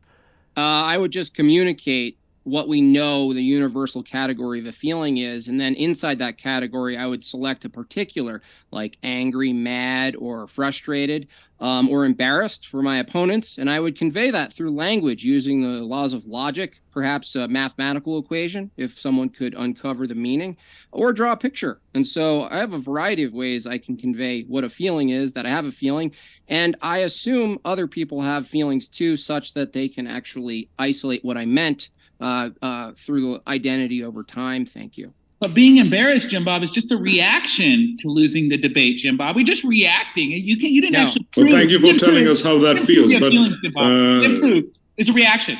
Thank you for Right. understanding the question that's posed to you that you didn't answer. But also, we would say, as humans, we know what a human mind is like. We don't know what a dog mind is like. Mm-hmm.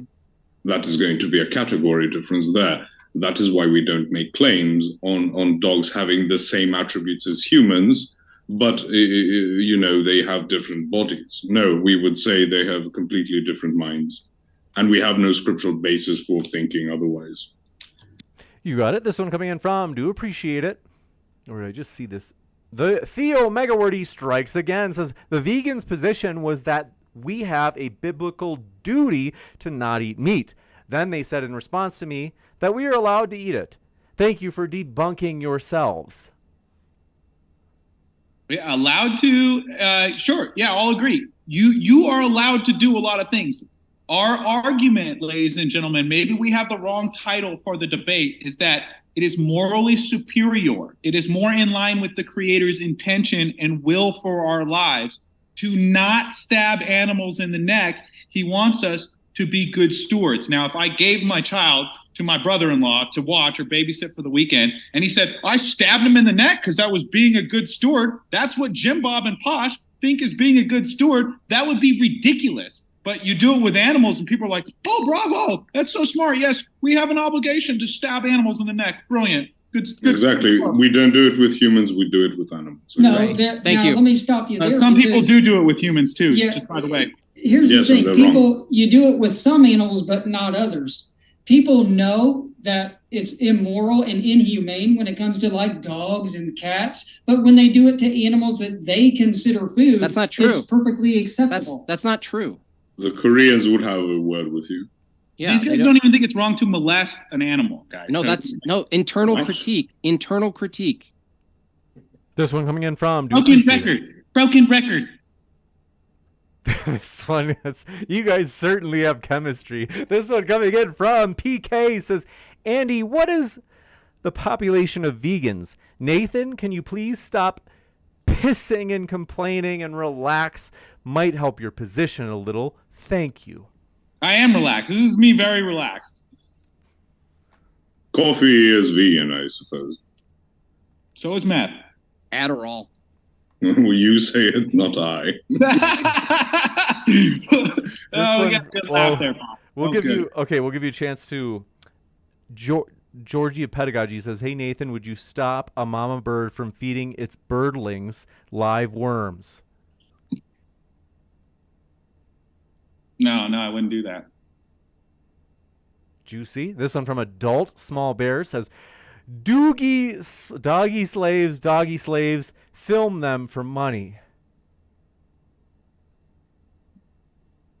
He has a very eccentric sense of humor, so it's probably a reference we're all missing. You got it. And then Jan, thanks for your question, says, have you or do you consume yeast, as the Bible gives more prohibitions and more explicit ones on that? Or do you choose what to follow? Hi and thanks. Well, the Bible talks about how Christians are on a narrowing path. A lot of people misconstrue it or say that it's a narrow path. It's actually a narrowing path. So the day you become a Christian, you don't know everything about being a Christian. You have to learn it. So the path is narrowing. It becomes wide is the way that leads to destruction, like Babylon and everything they're doing, killing animals. And narrow is the way that leads to heaven. You got it. This one from Damascene the Mover says, Andy would make a great Orthodox monk. Monks have vegetarian diets, not out of compassion for animals, but rather for self-denial, desiring to emulate the Edenic state. Orthodoxy affirms a hierarchy. Well, maybe not orthodox. I'm anything but orthodox, but okay, I'll go with it.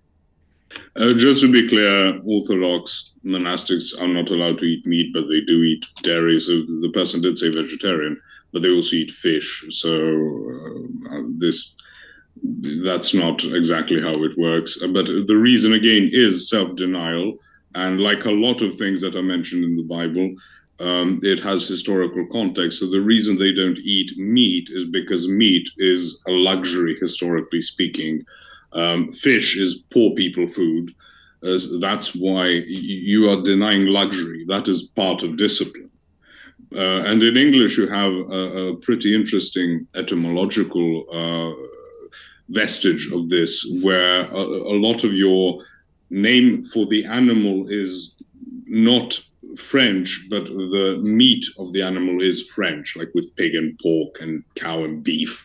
because the French, after the Norman invasion, the aristocracy was French. And spoke French, at least, if you want to go with the whole, oh no, the Nordic, etc.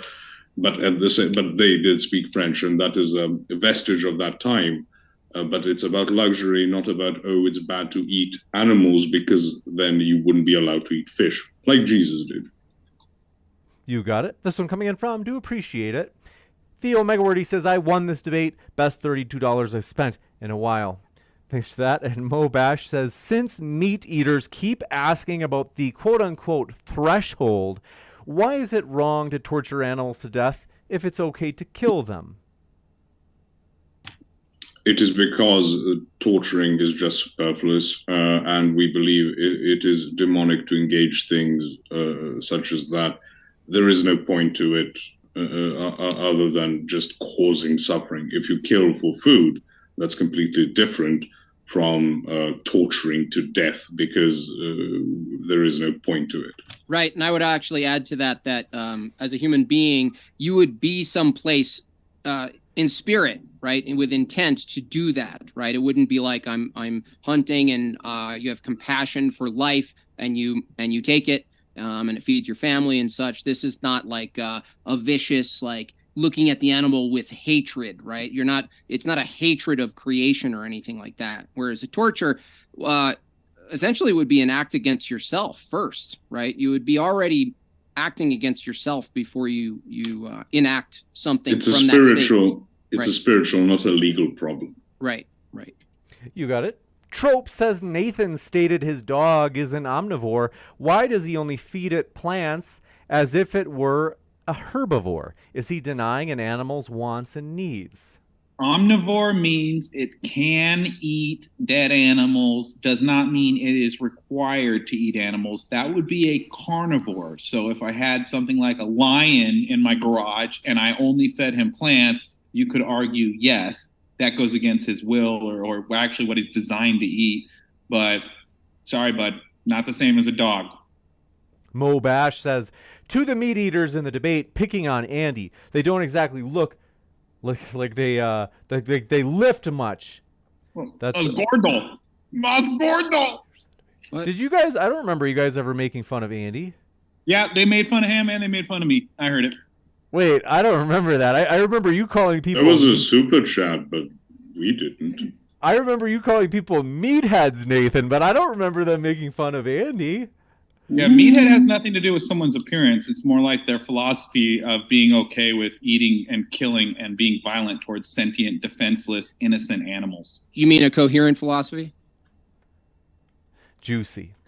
I'm sorry, I have to go to the bathroom quickly. I'll be right back. No problem. Hurry up, boss. This one from Enslaved by Truth says, Jim Bob's mods, timeout paid members, weak in all caps.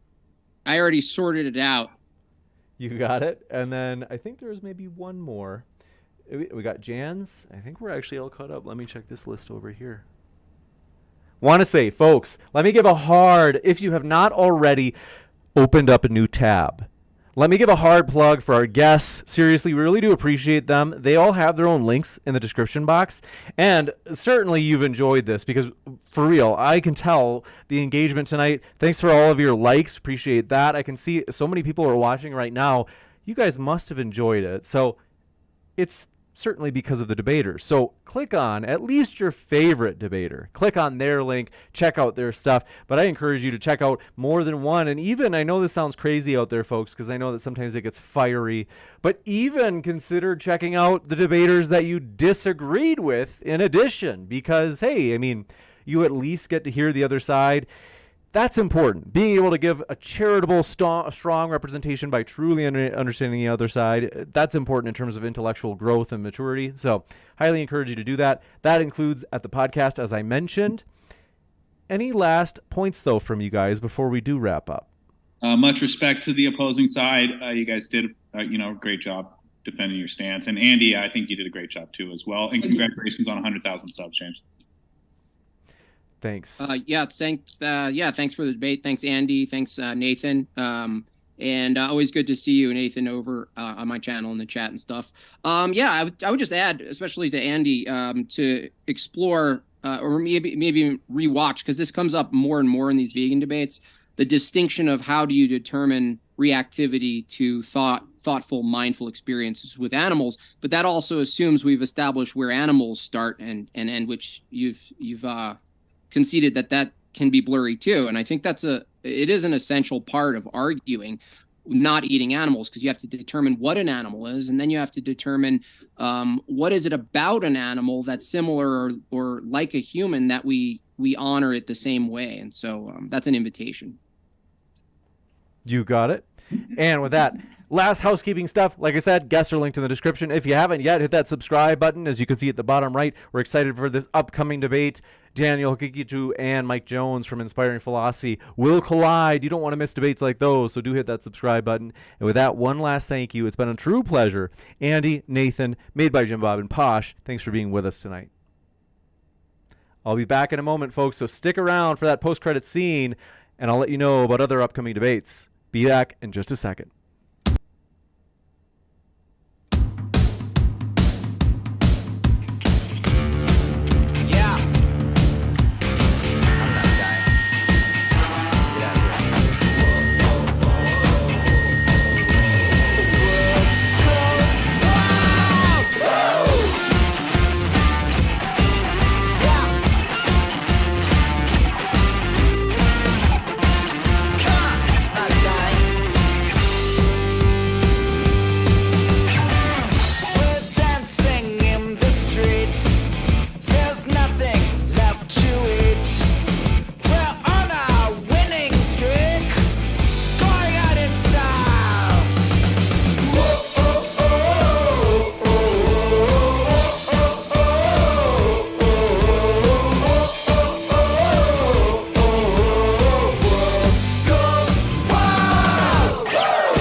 Ladies and gentlemen, want to say thanks so much for being with us tonight. Hope you enjoyed that. That was an amazing debate. For real, that was so good. I loved that it was deep. It was very insightful. It covered a range of interesting topics.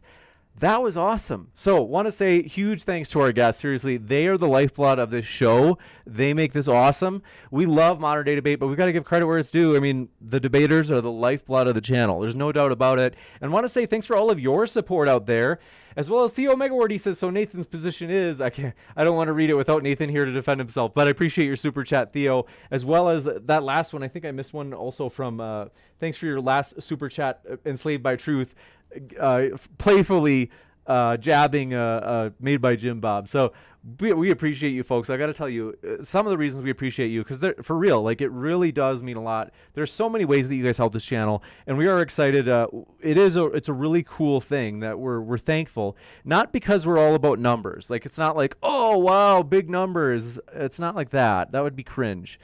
Instead, we are nonetheless unabashedly, proudly happy to say, yes, we do want to grow on YouTube, not because we care about numbers or something like, but because we care about providing a neutral platform where everybody can make their case on a level playing field. That's important to us. We believe that YouTube, and don't get me wrong, there are other debate channels out there, and I will say, I got to give them credit where it's due. If they do a great job moderating fairly, which there are some out there, and I'm like, hey, great, that's good. There are, at the same time, some channels out there that the moderators, clearly take sides and they jump into the debate. And it's like, how is this very meaningful if your side is more persuasive? It's almost as if the refs in a football game, if the refs were clearly favoring a team, and let's say it was even found out, like in rare cases, it's really rare, but in rare cases where sometimes it's maybe found out that the refs actually were legitimately biased in favor of a team, is that if you found that out, it's like, this doesn't seem like an actual kind of win in terms of persuasiveness. in terms of your side if the moderator is jumping into the debate. No. YouTube deserves a better class of debate channel, and we're going to give it to them. We are very thrilled and excited and thankful. You guys, you have helped us get to this point of 90,000 subscribers. Just a couple of days ago, we hit that milestone, and it's amazing because it's seriously, I'm not blowing smoke up your butts. Hear me out. We have on this channel each month 2,300 shares on average. In other words, you see that share button below the screen here on YouTube?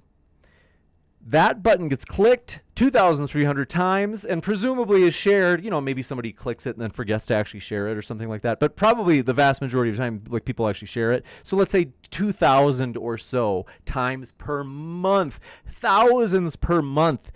That helps us grow immensely. So I want to encourage you, if you haven't, and if let's say you know of a person or group or a Facebook page or a group online, whatever it is, that likes this topic or debates on this topic or debates period, hey, consider it, maybe, share this debate with them, as that really does help us grow a ton. Seriously, it's just the old-fashioned word of mouth, just recommendations by people say, hey, this is a cool channel. Like, this is like, they try to give everybody a fair shot. They want everybody to feel welcome, which is true. We hope you feel welcome whether you're vegan, non-vegan, you name it. One of the many creatures, the many strange creatures in between. We're glad that you were here. And I've got to tell you, though, it really makes a difference, because you might be like, James, like, come on. Like, it's not, it doesn't really make that much of a difference. You're just saying that. No. I'm not just saying that. In fact, if you take 2,300 and you divide it up by 30 days, that's about 79.6 shares per day. Per day. That's 3 per hour, which means we've been doing this debate for about 3 hours. So in other words, during this debate, not counting this debate, this, or it might actually include, but during this debate alone, this channel, Modern Day Debate, or one of its debates, has been shared 9 times at least. In fact, it's actually, using standard rounding rules, it would be 10 times. Just during this debate. That helps a ton, because for me, if I go out and share it places, people say, well, like, yeah, James, like, you're like spamming us with the site that you created. But if you're sharing it with somebody and you're like, hey, like, I actually like legitimately enjoy this, I just found it, I'm not like a person that like started or anything, that really means a lot, or it's got a lot of credibility. But like I said, if I do it, they're like, James, like, of course you'd say it's great. You're the one that started the channel. So I want to say, we do appreciate all of your support, though. And that really does, like, that's a really practical example of how, for real, you guys have gotten us where we are, and we just appreciate all of your support. Snaptrap says, I just shared it right now to my Discord channel. Thanks, Snaptrap. Seriously, that really does mean a lot. It really does. Is the old-fashioned word of mouth. It works. It really does. Saijo Nav says 90,000 rocks. Going to hit that 100,000 soon. Thanks, Bob. Appreciate that support. And we're excited about that. We have got big plans for the future. We are always... Snaptrap says, I might want to jump into the debate ring. Snaptrap, I'm at moderndaydebate@gmail.com. So that's no spaces, no hyphens, just Modern Day Debate, the name of the channel. So if you ever forget, you can just look at the channel at gmail.com. And I've got to tell you, my dear friends, we are constantly refining and trying to see how we can improve this channel, as we believe it has so much potential. We are just getting started. This is only the beginning of our story, my dear friends. We believe that there are going to be big things happening here. We have strived to grow in terms of what we put out, in terms of content, namely finding topics that people find more engaging. We have strived to grow in the sense that we've upped our audio quality. So, for example, the Blue Yeti here. We have strived to grow in terms of how well you could say, structure or organize a debate so that it's like, oh, okay, that format seems to work well. And, if things go off the rails, then we usually say, hey, let's break it into 2-minute segments. That's kind of like our standard convention now. We are going to continue to do that kind of adaptation, that kind of refining or training or pursuit of excellence, so that we continue to grow as a channel, because we want to put out the best channel possible. Thanks for your membership support. I appreciate that. Mina, welcome to Extra Juicy. Thanks, Mina. Seriously, your support means more than you know. Seriously, we're excited about the future. There are a lot of big things happening. In fact, at the bottom right of your screen, that debate between Daniel Hakikachu, are one of the stronger Muslim debaters I think that there are today in the English-speaking world that I'm aware of, and Mike Jones, one of the strongest debaters from the Christian side that I'm aware of.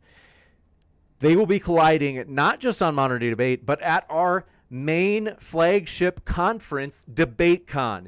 It's going to be huge, folks. That's coming up this April. We're virtually certain that it's going to be April. Probably the 22nd. So we're excited about that. We've got a lot of big stuff coming up. Jesus is King. Thanks for coming by. Hope you're doing well. Oliver Davis, I see you there in the old live chat.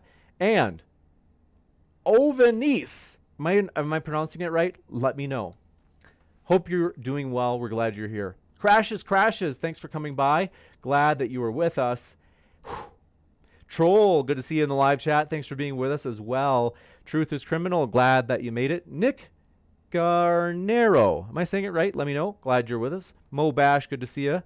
As well as the 40-year-old vegan, glad to have you back. Corinthians 3:22, thanks for coming by. Says, great show, stay healthy.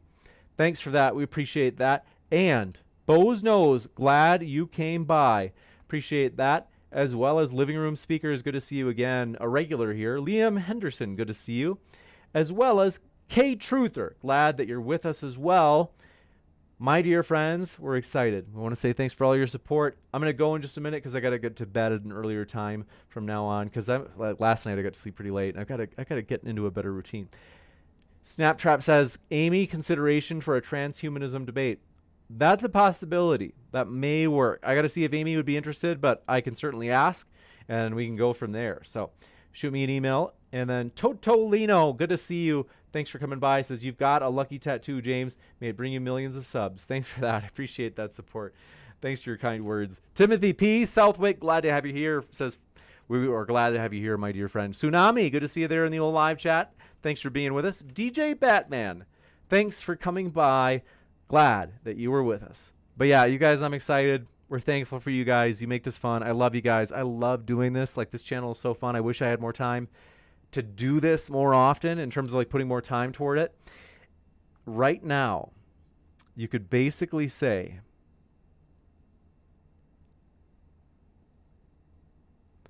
I am extra burdened just because I have this doctorate.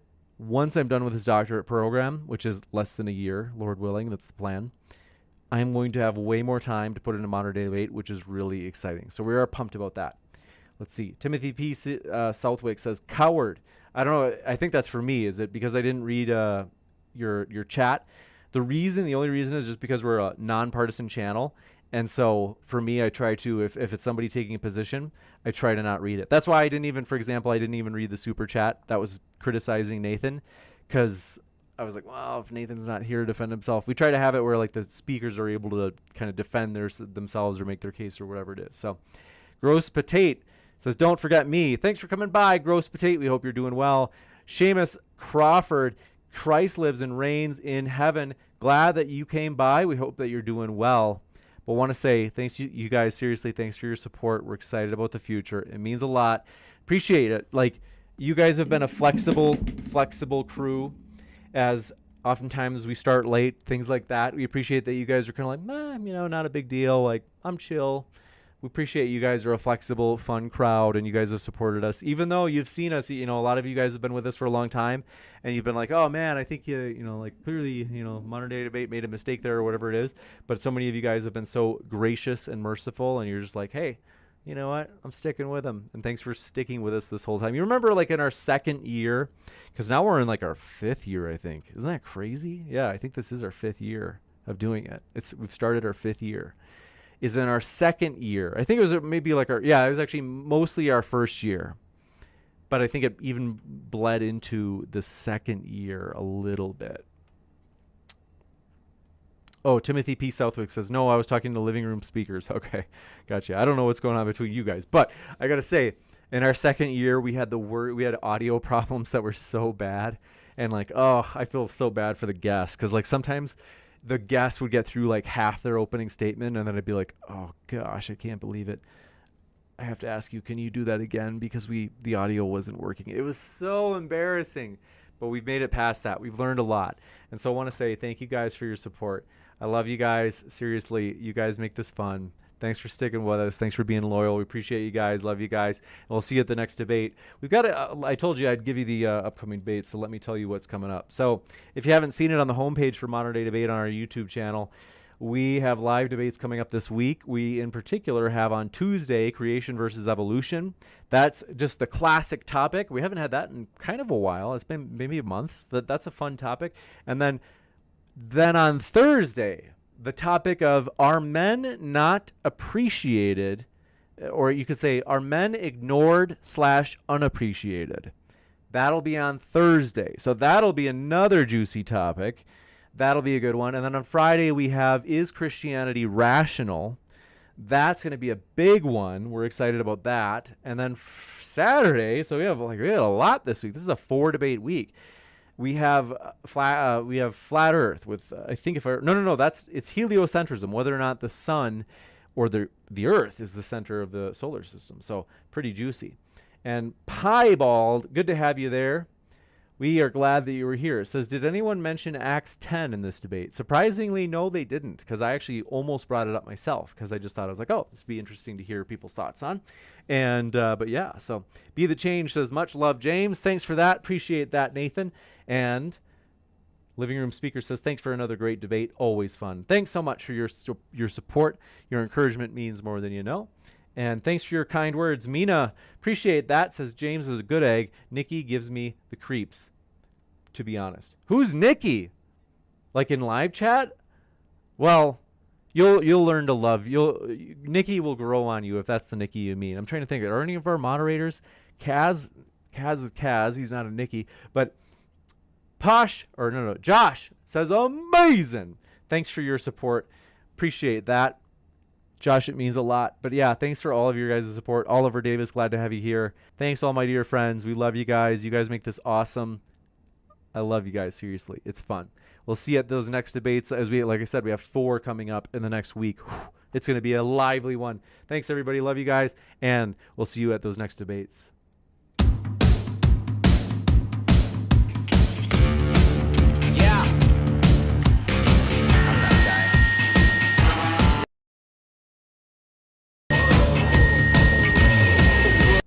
Amazing.